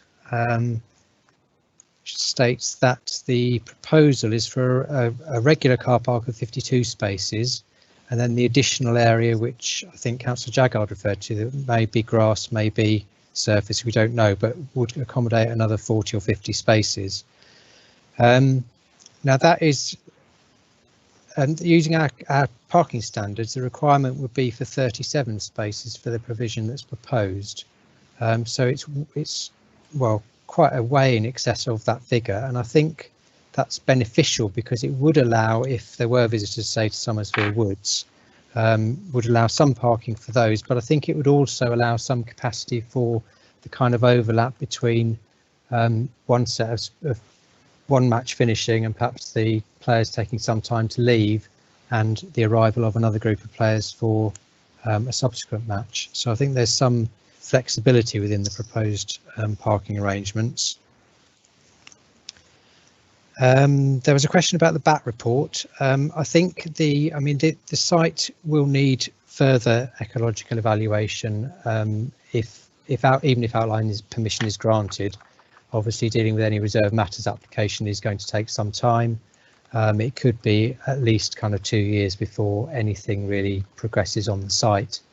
So I think it would be reasonable that there will need to be further ecological work done in the future to assess the potential, but certainly it is a known issue. Preliminary investigation has been done, and there are certainly bats that use the site, albeit they use a site that currently is partially floodlit, and the bats continue to use it. So hopefully some kind of balance can be struck there.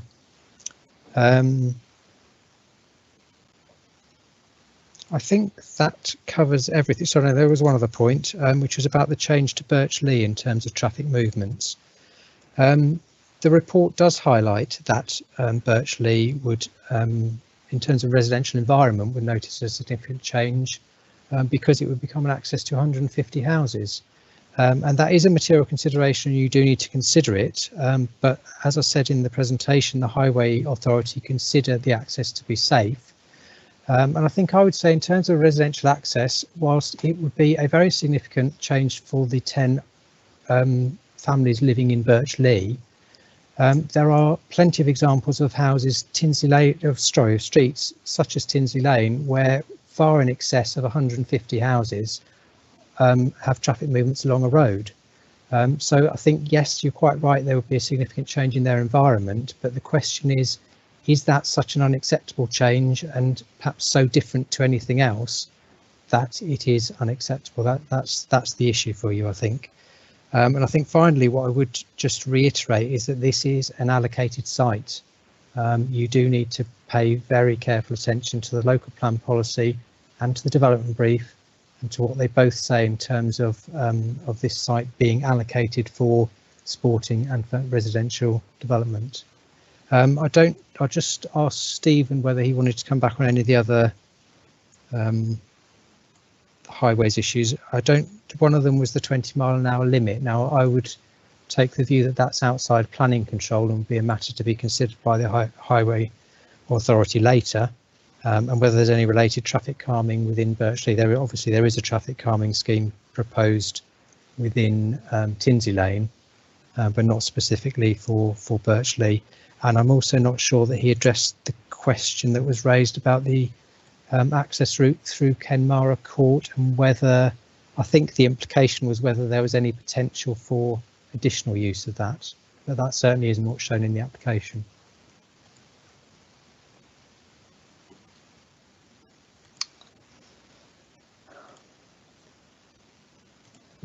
I apologise, it's still not letting me send people live, but we can hear you. Okay, that's fine then. Starting on the Kenmara Court, what is envisaged is a emergency access at some point between the football club and the residential development. Further details will be provided at a reserve matter stage, but it is the intention that it will only be used for all vehicles in an emergency situation. So the two sections of the development provide sort of discrete accesses to each other. There was the question about increased vehicles that may not have been accounted for people visiting the woods, I believe. They wouldn't have been included within the transport assessment. However, I would consider the number of vehicles and visitors to be relatively low that would visit the woods. There should be ample parking availability, with visitor parking to be provided within the residential area that would be required by the standards to accommodate such vehicles. And the 20-mile-an-hour question. So Birchley and the visibilities that are to be provided and shown on the access drawing show forward visibility for a design speed of 20 miles per hour, which is considered appropriate given the highway alignment proposed. A 20-mile-an-hour limit has not been proposed for Birchley. The design speed, say, is 20 miles an hour, and it's considered appropriate. There is a contribution that is to be provided by the application if it's approved to help implement a traffic scheme along Tinsley Lane, which would reduce speeds in the wider area.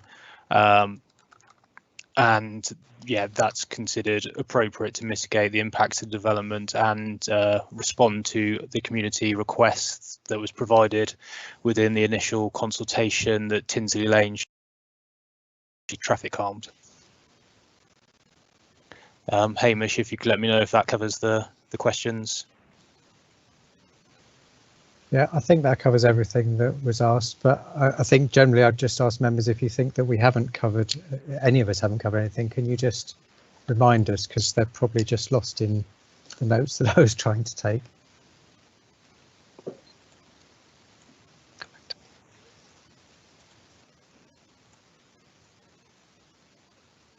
Okay, Councillor Purdy.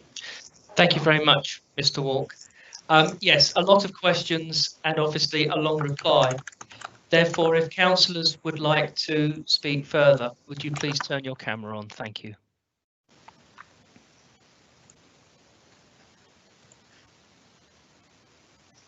Councillor Irvine. Sorry, it's not letting me send you live, but we can hear you. Okay, thank you. That's good. My question, which I asked previously, was that when this was considered by the inspector at the local plan stage, was the inspector then aware that the proposed access was going to be through Birchley, or is the Birchley access issue a relatively new topic that's cropped up? Can I have an answer to that, please? And Councillor Jaggard. Thank you. Just following on from what Stephen G was saying about the emergency access, which is highlighted in 5.33. What sort of vehicles are we imagining will go through this emergency access? Because the barrier is there, and I think looking at it, it looks like there's a space underneath the terracing, so that a car can park round the back and access the interior of the site. But surely fire engines, even ambulances, may not be able to get through there. And if it's a gap, then it defeats the object of having it as a sound barrier, noise barrier. Can that just be clarified, please?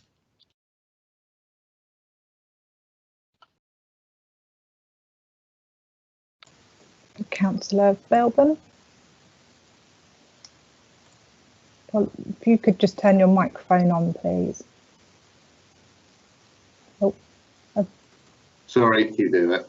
Only one quick thing I just thought of is presumably during construction of the site, which obviously will be quite extensive and take some time, the only access for construction vehicles will be through Birchley.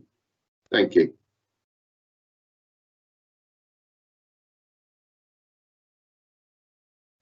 Okay, Hamish.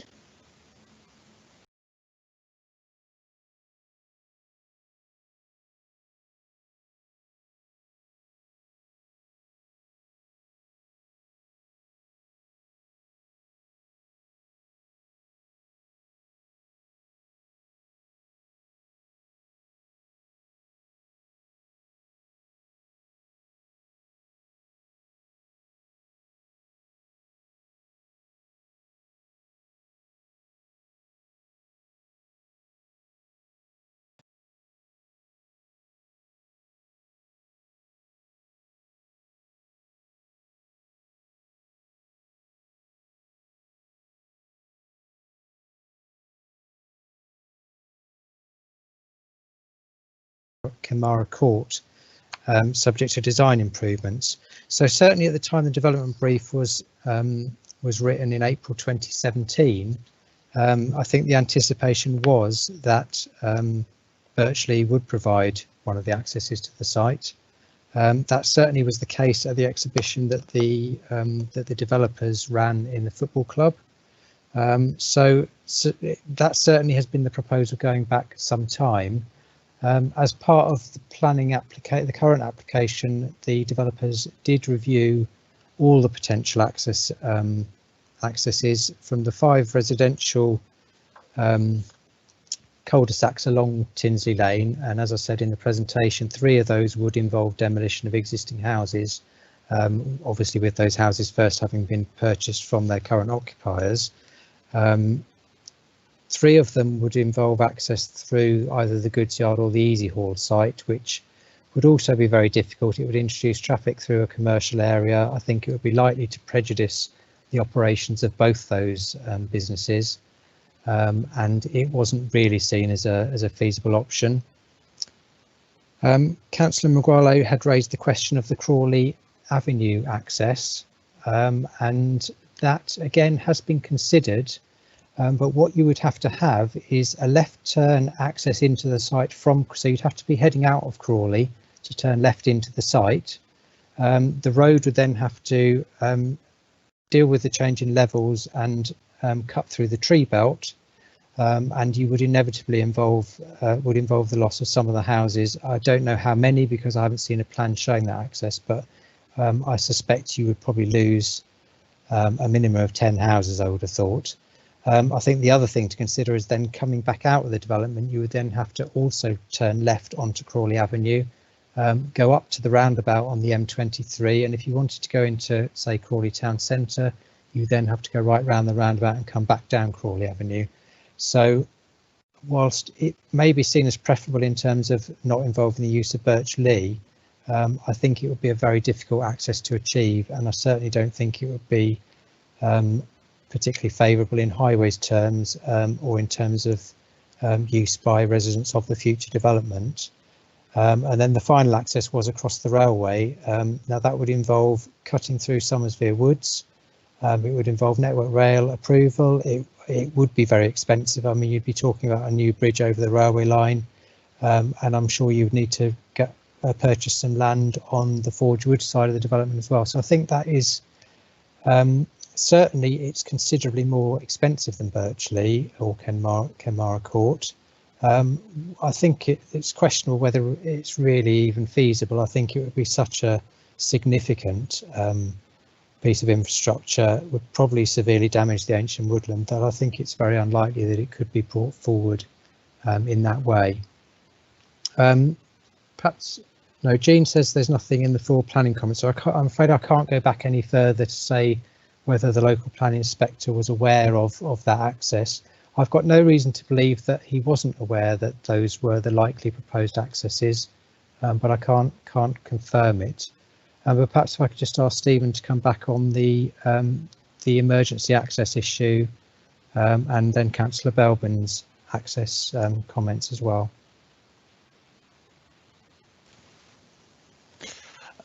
Yes, so the emergency access was something that was proposed by the developer. It wasn't something that was requested from West Sussex County Council. The bollard essentially stops the residential traffic exiting via Kenmara Court, which would be seen as an issue by the Highway Authority. So in terms of what's actually required in terms of vehicles that may utilise this emergency access, this would be discussed with the emergency services, West Sussex Fire and Rescue, at a reserve matter stage to make sure that they were happy with the access and that a fire tender could reach all of the residential properties within the appropriate standards. If they weren't able to, there are possible options, including sprinkler systems or things like that, that would be controlled under the building regulations. So in terms of the gaps that would be available through the sort of residential properties and the sound barrier, there's no sort of definitive answer that a fire tender as such as a larger vehicle would be required to be able to go through there. It's much more likely that an emergency access would be utilised in the event of a vehicle breakdown on Kenmara Court, for someone accessing the football club to allow the vehicles to access egress via Birch.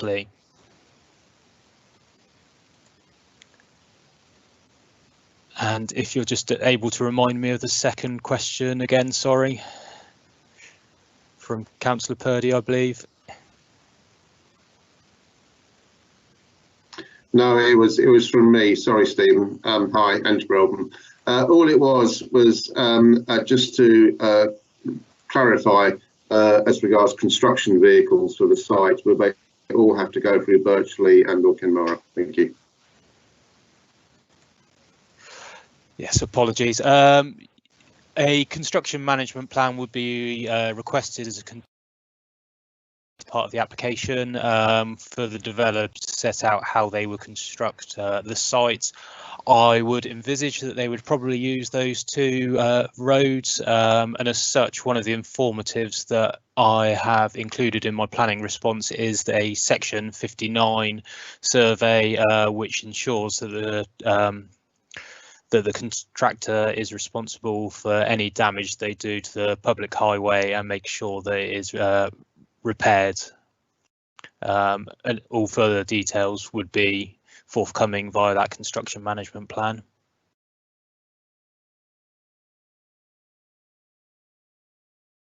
Okay, Hamish, back to you for any final comments. Well, hopefully I've answered all the questions. I think all I would really just run through is, so the recommendation is for approval. I do think members need to bear in mind very carefully that this is an allocated site. Hopefully I've satisfactorily answered the queries that we had about the numbers of units. I don't think there's anything in the policy that precludes an application for 150 units, and as the report sets out, officers think that the illustrative master plan demonstrates that that can be achieved while still providing the sports facilities, and the applicant has also given us a range of other information on matters such as noise, which have enabled us to recommend approval subject to the conditions and the 106 listed in the report. And I should just remind the 4 amended conditions that I covered in the presentation as well. Thank you. Thank you very much indeed, Mr. Walk. Does anybody wish to speak further? I'll take that as a no. So all committee members have had the opportunity to speak, so we will move to the vote.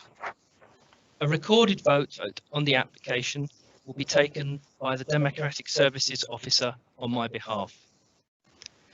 Members of the committee will be called upon to vote in alphabetical order. Once you are live, please unmute your microphone, ensure your camera is on, and state whether you are for or against the recommendation, or if you abstain. The recommendation is to permit, and I will move the recommendation. Please note that this does not necessarily indicate my support, nor that of the Vice Chair for the recommendation themselves. May I please ask the Vice Chair to second the recommendation? On a similar understanding, I second the recommendation.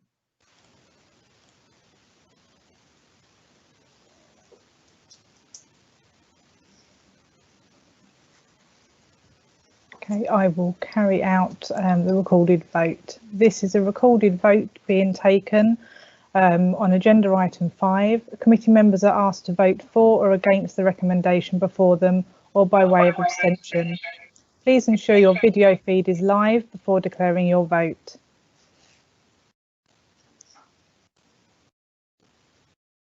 Councillor Ashcroft. Against. Sorry, bear with me. Councillor Andrew Belbin. Against.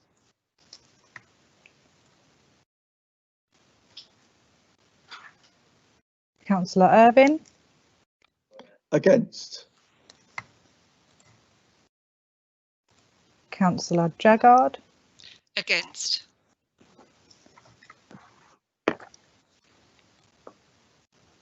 Councillor Magale. Against.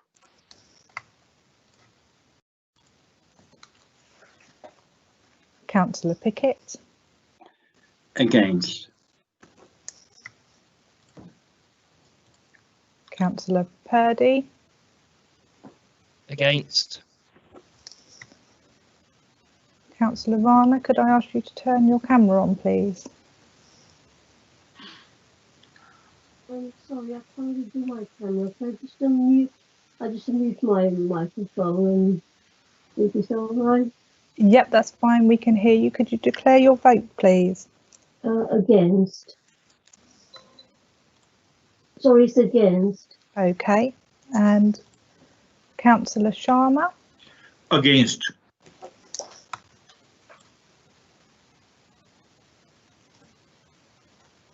And Councillor Peter Smith. Against.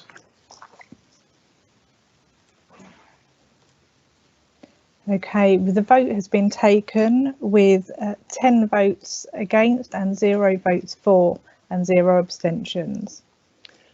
Thank you very much. I think it would be useful for me to make a note at this time. There are some technical problems with the cameras in that they are working intermittently, but I can confirm for the record that all members can hear and can be heard so that the meeting remains valid. Thank you. So the recommendation has fallen. We therefore need to propose an alternative recommendation, giving our reasons for rejecting this application. I don't know if any of the members present would have anything to bring forward, but I would suggest something along the following lines. The committee, and this will need to be turned into proper planning language by the officers, but I believe that it's appropriate for us as a committee to note that this is an allocated site in the local plan for development of 120 homes. But the only options available to us at this meeting are to permit or to reject the application in full. Permitting this proposal gives full planning for the highways access through Birch to the housing development and to Kenmara Court for the sports ground. And these cannot be reviewed or varied at a later date, and that therefore our unhappiness with the highways access should form the major element of the rejection. I think, given the sentiments that have been made during the meeting, it would also be appropriate to comment on other things. So my proposal is that the committee rejects this application on the following grounds. The proposal to change Birch Lee, a narrow twisting cul-de-sac designed to serve 10 homes, into the sole access road for an estate of an additional 150 homes, needs to be reconsidered. Either the volume of traffic should be brought down by the creation of a smaller, lower density development of family homes, or an alternative, more acceptable access arrangements must be found. In addition, the proposed number of homes and the housing mixed, whilst generally in line with the local plan, is not in keeping with the surrounding area and in our view does not comply with policy CH3. Any thoughts, comments or observations on that from the members of the committee? Peter, I'm not sure whether that was a waving to speak or not. Okay, I go first to Councillor Peter Smith.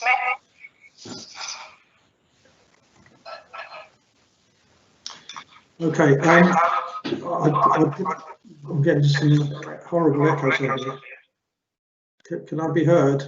Yes. Yeah, I broadly support the two reasons, although I think they should be a little simpler, and the major one being that we feel that the quantity of housing is too high, and particularly we're concerned about the increased density over the local plan figures and the quality of the amenity value to the future residents that will provide. And secondly, I agree with your wording, Jonathan, around the access, although I don't think we should even suggest alternative options, but clearly we should say we're not satisfied that this is the best solution for the access, and that we would request that the applicant consider alternative options, and it's for them to decide what they should be in conjunction with our officers and highways people. So keep it very simple, and two reasons for rejection in my view, and I hope in that way we're actually supporting our local plan. We're not opposing the site, but we are opposing some of the specifics from Homes England, who appear to be under, as housing accelerator, under a lot of pressure from government to increase density and dump a load of unwanted housing on us. So we should keep our reasons for rejections clear and simple and based on our local plan. Yeah. Councillor Irvine. Yes, thank you. Am I live? You yes, are. Yeah. Okay. Well, first of all, on the Camara access, I mean, I don't think there is an existing access there already, and I don't think that was one of the things that's objected to in the last 2.5 hours.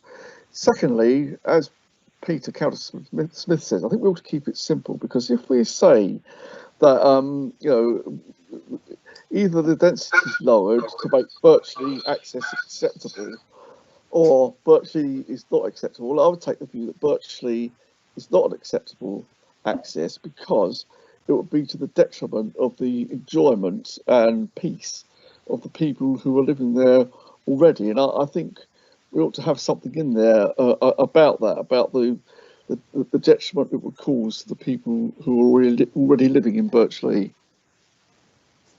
Thank you. Okay. Councillor Pickett.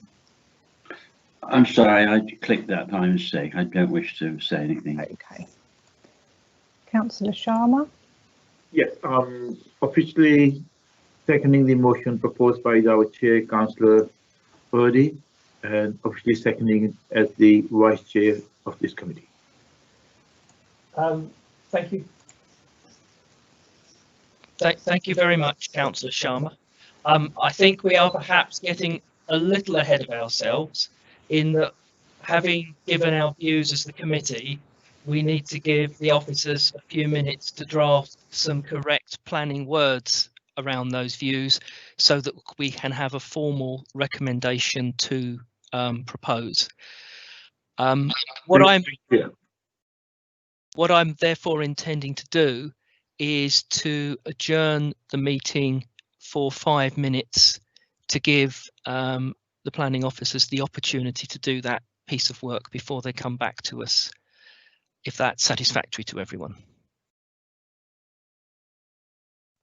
I'll take that as a yes. I'll take that as a yes and ask for the adjournment page to be put up. Just to be warned, so people watching, we will be back live in 5 minutes, technology notwithstanding. Still the first planning application. Really?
Welcome back to the Crawley Borough Council Planning Committee meeting of the 29th of September.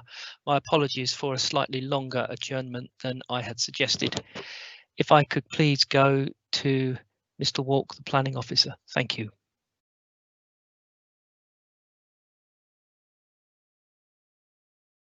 Thank you. So we have two draft reasons for refusal, so if I read them out, what I would like to do is ask the lawyer for any comments that she may have on the proposed reasons, and then obviously members may have their own comments on it. So in terms of Birch Lee, the draft reason is that the local planning authority considers that the proposed intensification in use of Birch Lee to serve up to an additional 150 dwellings would cause unacceptable harm to the residential amenity enjoyed by existing residents of the cul-de-sac, contrary to policy CH3 of the Crawley Borough Local Plan.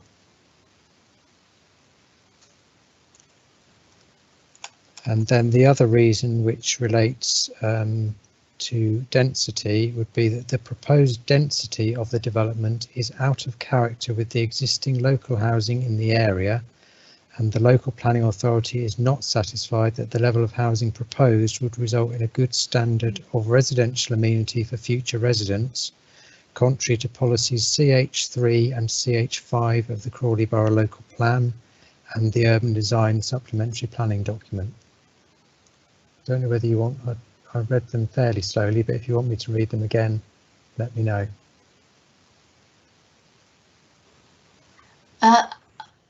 I've got no comments to make. I think the reasons sound that they're sound reasons for refusal.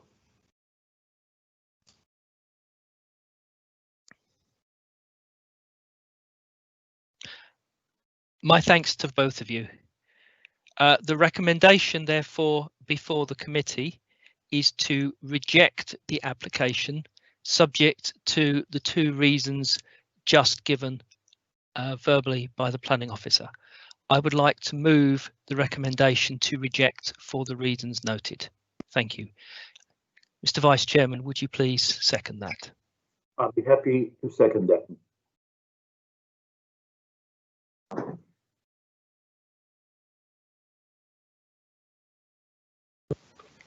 Would the Democratic Services Officer please take the vote?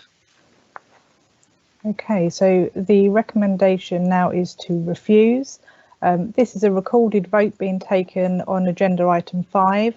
The committee members are asked to vote for or against the recommendation before them by way of abstention. Please ensure your video feed is live before declaring your vote. Councillor Ashcroft. For.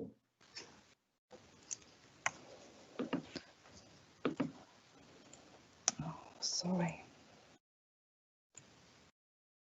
Councillor Belbin. For.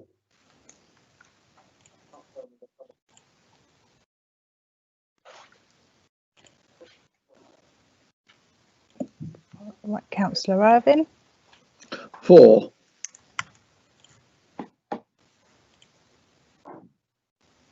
Councillor Jaggard. For.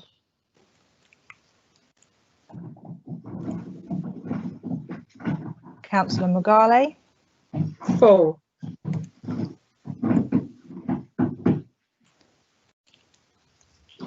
Councillor Pickett. For. Councillor Purdy. For. Councillor Rana. For.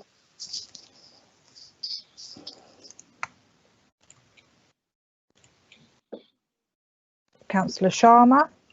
For.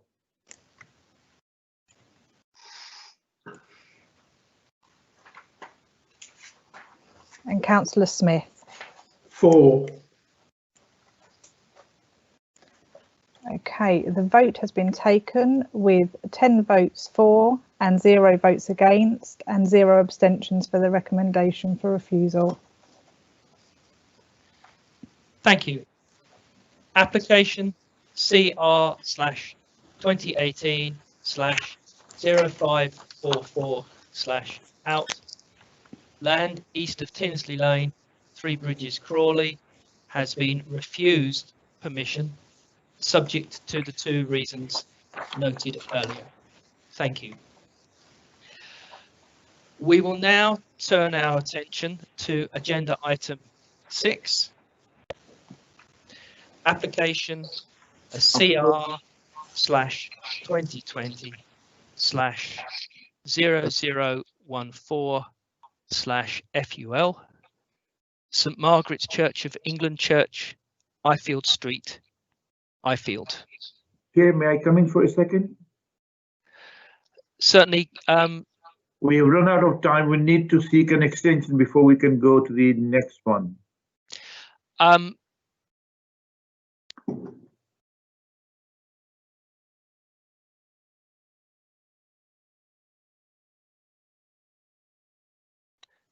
Thank you, Councillor Sharma, for your point of order.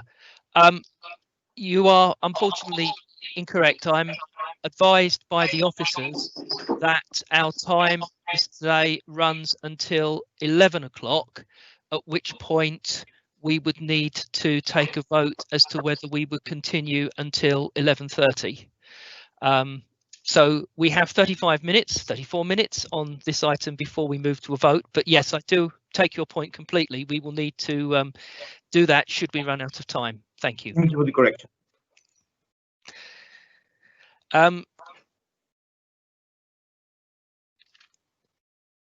Can I please ask the planning officer to introduce themselves if necessary and to introduce the report to the committee? Thank you very much.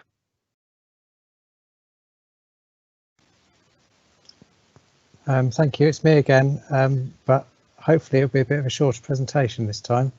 Although there are quite a lot of issues associated with this, so I will set them out for you.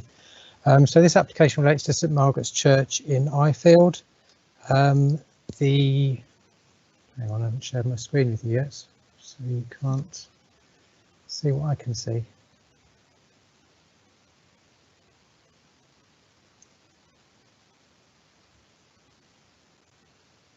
Hopefully that's better. So that shows you the red line shows you the application site. You've got the church within the churchyard. That is a grade 1 listed building. And you can see just here there's an existing extension to the southwest of the church. There are a number of constraints as set out in the report. The site lies within a conservation area. It's within an archaeological notification area. There is a listed table tomb which is located just in front of the church tower somewhere here. There are a number of trees, as you can see on the plan, both within the churchyard and in the surrounding area. The site lies within the West of Ifield rural fringe designated in the local plan, and to the south and kind of wrapping around the site really, but certainly immediately to the south and southwest is Ifield Meadows. So there's a number of issues to be addressed or to be considered. So if I can show you some photos, you've got some views there from the west. You can see the church tower and the listed church and the existing extension. And then another view, and you can see the churchyard alongside it and the proximity of a number of trees. And then that view is looking past the extension again towards the trees. This is a view from the other end of the site. So the photo on the right hand side is taken from the Lich Gate off Ifield Street. And then as you walk around the church, this is a public right of way, the sort of worn grass that you can see there, and you can see the east elevation of the existing extension. These photos are all taken from the south and southwest. So this is from the entrance, that's the gate from the churchyard leading into Ifield Meadows. You can see the church there. And in all these photos, including this one, which is across the churchyard towards the extension and the church from the southeast corner of the site, you can see the tree screening and the impact that has on views of the church and the extension. You can probably just make out the existing extension under that tree canopy there, but otherwise the site is fairly well screened by trees. Then these views show you, again on the left hand side, another view from the south from within Ifield Meadows. This is a view from the church tower looking towards Rectory Farmhouse, which is the site to the west, and then you've got a view from the north there. So if I move on to show you this is the car park area to the north, which is covered in the report, and the existing two accesses. This is Ifield Street, it leads to the Lich Gate, which gives pedestrian access, and this is the private road, which gives access to the north gate into the site. So the proposal is to demolish the existing extension, which as you saw is in this area, and to build a larger extension to form a church hall, a kitchen and other church related kind of office space and other ancillary space.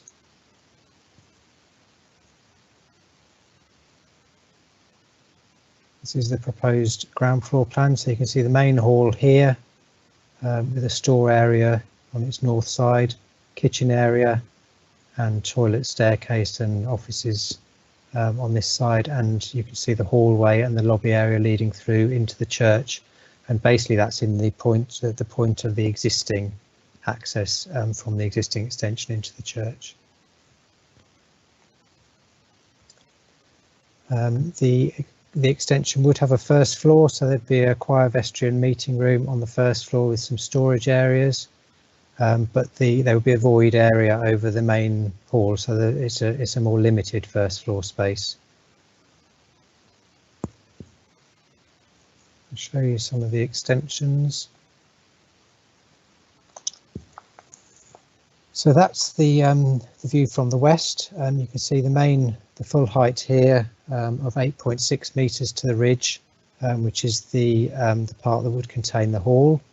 Then it drops down to a lower ridge height of 5.25 leading up towards the tower, and then a smaller, basically glazed link with a standing seam roof linking actually into the church tower.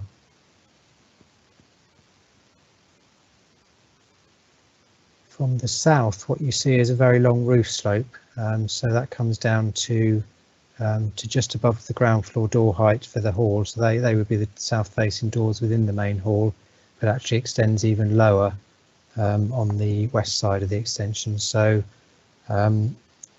it creates from the south just really a view of the roof slope.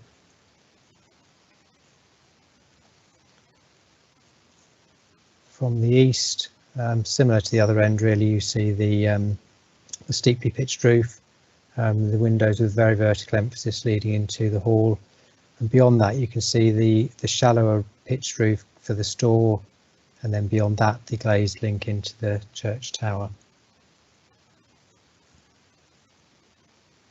And then I think probably worth showing you the visuals. So these give you perhaps a more of a 3D image of the appearance. So you've got the church tower here, the glazed link, and then an impression of the appearance of the proposal. And similarly, you've got a view from above the church looking down within the area that would actually separate the extension from the church. So in terms of principle, this is a Grade 1 listed building, and I guess in an ideal world the church building would not be extended, it would be left as it is. It does already though have a pretty poor quality extension which detracts from its appearance.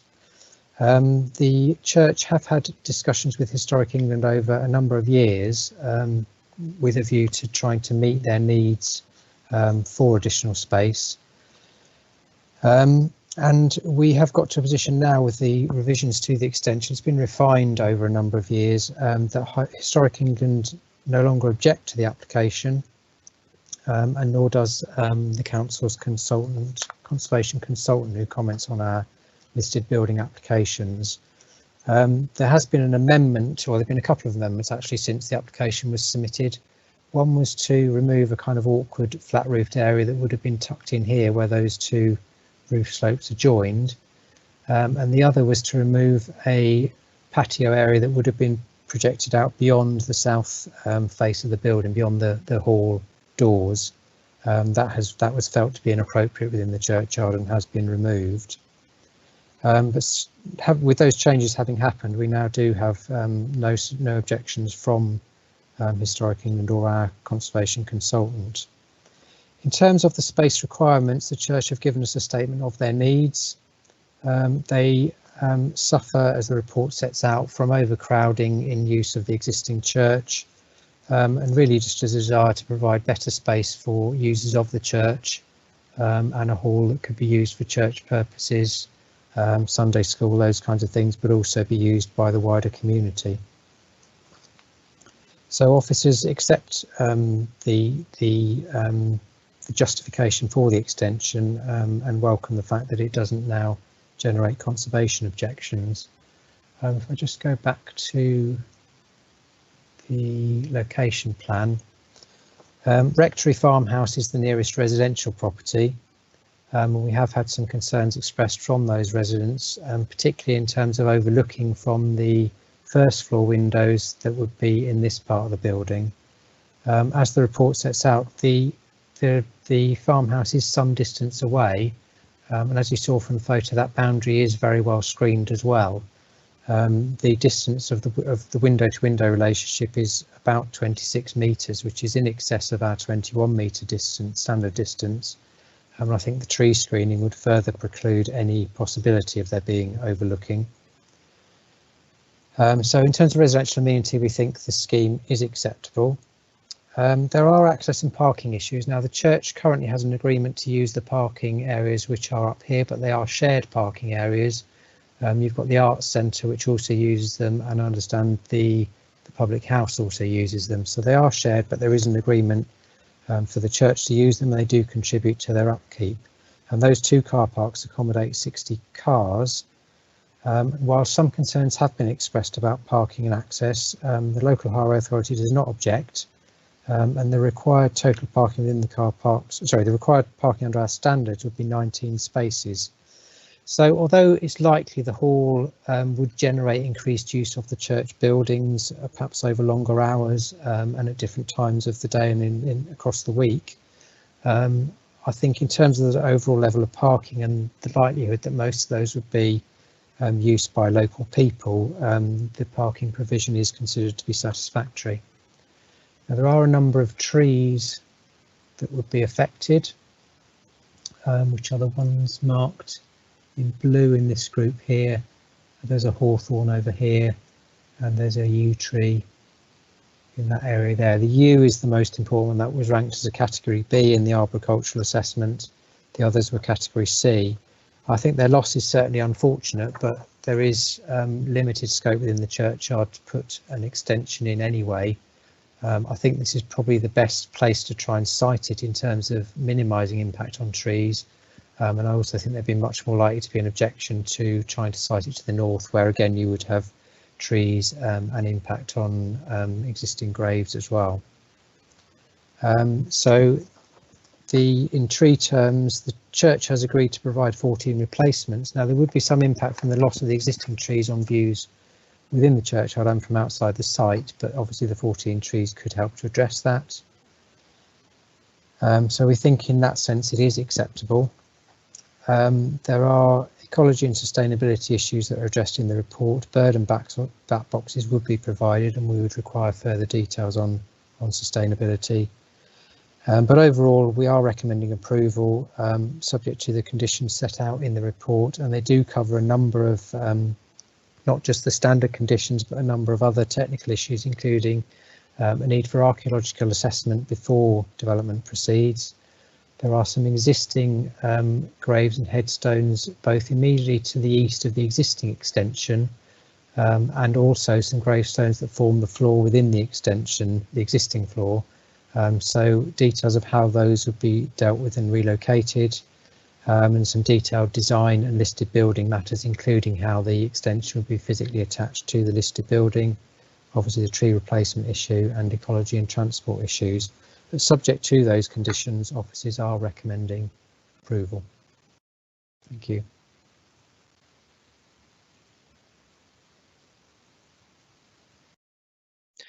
Thank you very much indeed, Mr. Walk. Are there any statements submitted by members of the public?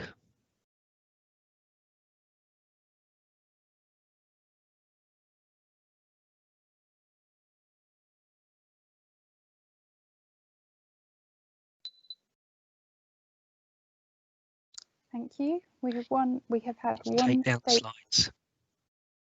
had one statement submitted by the Parochial Church Council at St Margaret's Church. I will read this to the committee now. Thank you, Chairman and members of the committee, for allowing us the opportunity to have this statement read out.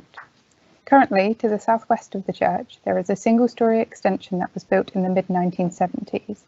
It is of a design that is typical of its age, not particularly attractive, and now prone to maintenance and repair issues. It provides some useful space but no longer meets the needs of the church nor its community. When drawing up plans for this new extension, the community were widely consulted. Creating a hub for the community with space available for small gatherings was felt to be very important. By providing space to hold events, including fundraising events, the mission of the church can also be promoted and grown. In preparing the plans, we have listened closely to your officers' views through pre-application discussions and to the historic building experts. The design is modern yet sympathetic to the church and its setting. There is a significant amount of background work that has been undertaken to bring these proposals to you, and we are confident that this extension will be an asset to the community. St Margaret's Church is at the heart of the parish. It has close links to St Margaret's Church of England Primary School and undertakes a variety of services ranging from the traditional Sunday services to those designed to engage with young children, such as family worship at the fish service. The mission of the church is to offer support through a number of organisations, including Crawley Open House, Christians Against Poverty and family support work. With the imminent arrival of a new rector, together with the anticipated housing growth around Crawley, the timing and opportunity to support the growth of the church and the community generally through this new building is perfect. End of statement, and there are no other statements for this agenda item.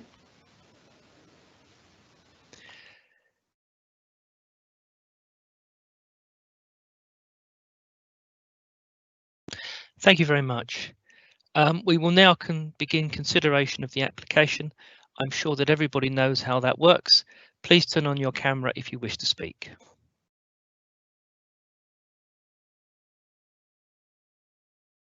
Councillor Peter Smith. Thank you. Yes, as an Ifield member, I know this site very well. In fact, I attend regular meetings in the vicinity. The northern access road has recently had repairs done following a request I made to the neighbouring landowner, Homes England, and they've managed to come up with money to repair the holes, funnily enough.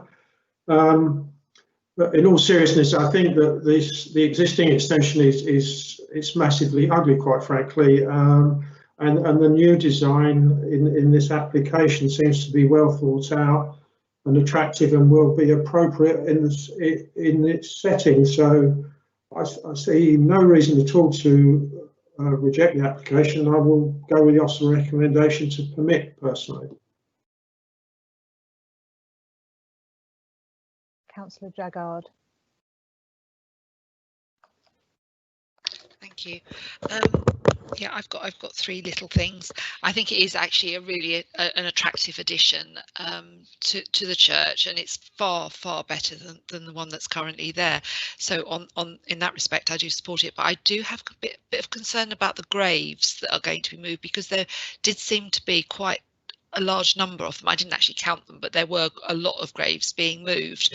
And I noticed that in 5.13 and 5.31, interesting combination, it talks about the archaeological assets, and it talks about, if archaeological assets are found, it may cause delays. And I just wondered what archaeological assets would be found, and it also talks about contamination that may be found when they come to move these graves, and I wondered what the implications of that would be. Secondly, I just find the storage area that they've got planned is a bit disappointing, actually, because it's blocking the light from the actual church. It's right in front of the windows, and it's hardly any gap, maybe not even 2 meters away from the actual church, and I do find the storage area a little bit disappointing. And my third thing is I just wondered what sort of glass was going to be used in the windows, particularly the west facing windows, which do overlook slightly the building, the house to the west. And I wondered, is it just going to be regular glass or clear glass, or is it going to be stained glass or obscure glass? So I couldn't find any reference to that at all. And those were my 3. Thank you.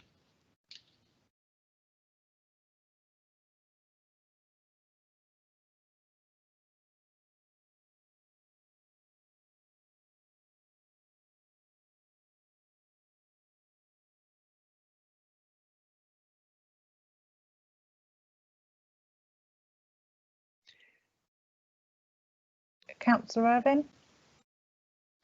Thank you. I will be brief because it is getting late. I just wanted to say that unfortunately the photographs we've seen don't do justice to how frankly horrible the existing extension is. When we went down on the site visit, you could even see in places there was actual cracks in the structure of the brickwork. So what is being proposed will be a massive improvement on that. And I'm not an expert on church architecture by any means, but it does seem to me that what is proposed does, with the high pitched roof that goes down close to the ground, it does seem to be fit in with what we know of as existing church architecture, and I think it would fit in very well with what's there already. So I will be voting in favour. Thank you.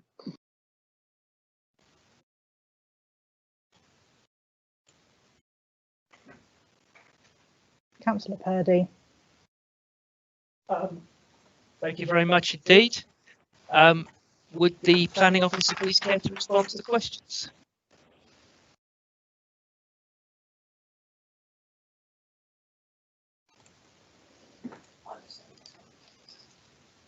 And Hamish. Thank you. Yeah, thank you. Yes, so to come back on Councillor Jaggard's questions, there are 12 graves that are known about that would need to be relocated. There are 8 in the location that's immediately to the east of the existing extension, and then there are 4 further ones slightly further away.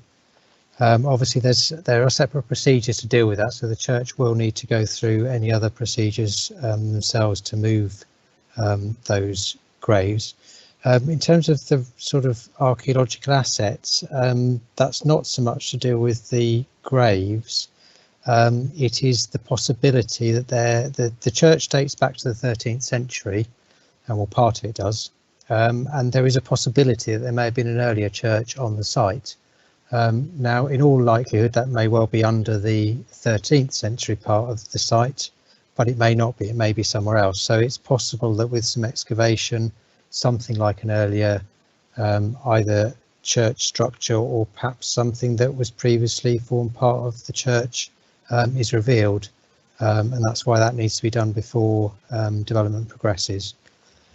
In terms of contamination, the contaminated land officer has confirmed the only reason for that is because it is a graveyard, and I guess given its age there is a possibility of infectious diseases within the graves causing problems, so it would be really probably to deal with those if that were to become an issue when graves are moved. In terms of the storage area, it's 4 meters away from the south facing part of the wall, so that's the windows in the south aisle of the church is 4 meters from the kind of northern projection of the proposed hall.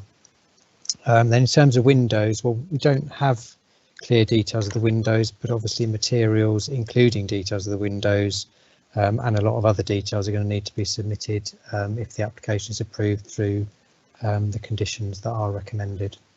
So that can be addressed at that stage. Thank you, Hamish.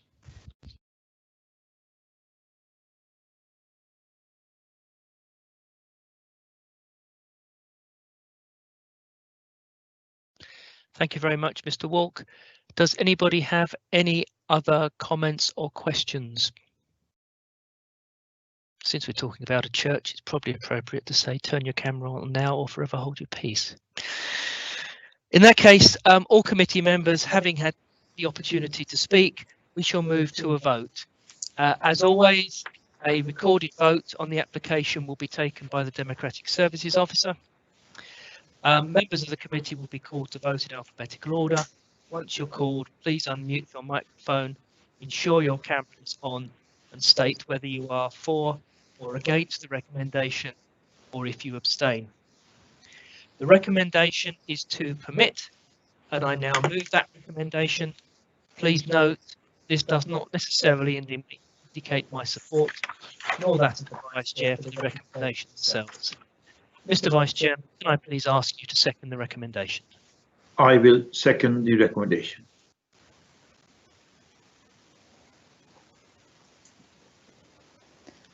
I will now conduct the recorded vote. This is a recorded vote being taken on agenda item 6. Committee members are asked to vote for or against the recommendation before them, or by way of abstention. Please ensure that your video feed is live before declaring your vote. Councillor Ashcroft. Against. Councillor Belbin. For.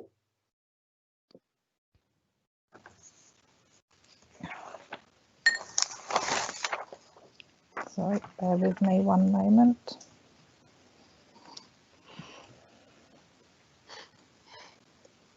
Councillor Belbin. Councillor Irvine. For.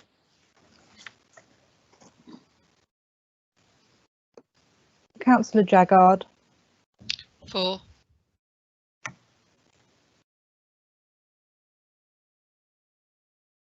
Councillor Magali. For.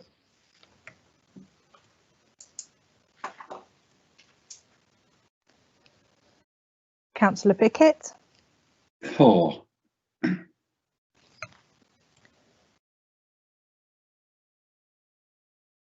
Councillor Purdy.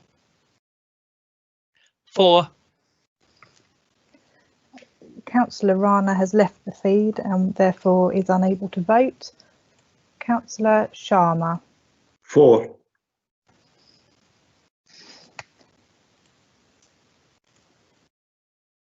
And Councillor Smith. For.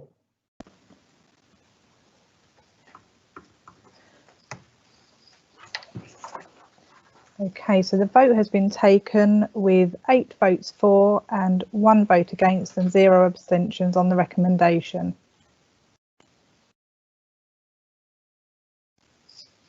Thank you very much.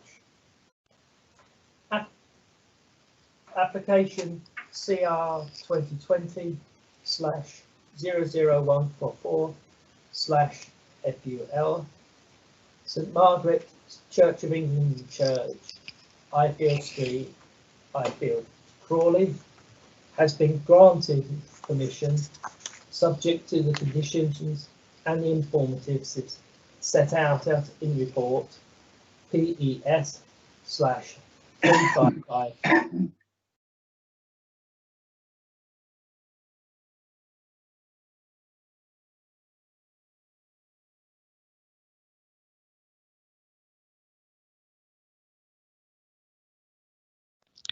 We can no longer hear the chair. No, can't hear anymore. We can lip read. I am showing it live. Did you hear me read the recommendation or the confirmation of the vote? Yes. Good. Supplemental agenda.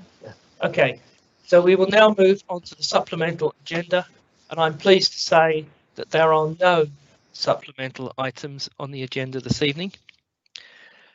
With the business of the Planning Committee concluded, the meeting is now closed at 22:54 hours. Thank you all very much for your time, and my apologies for the 2 adjournments that were necessary. Thank you and good night. Thank you. Good night. Night. Thank Good you. night, all. Good night. Good night. Good night. Yes. 4 hours. Good night. Good night. Done. Good night, everybody. Right.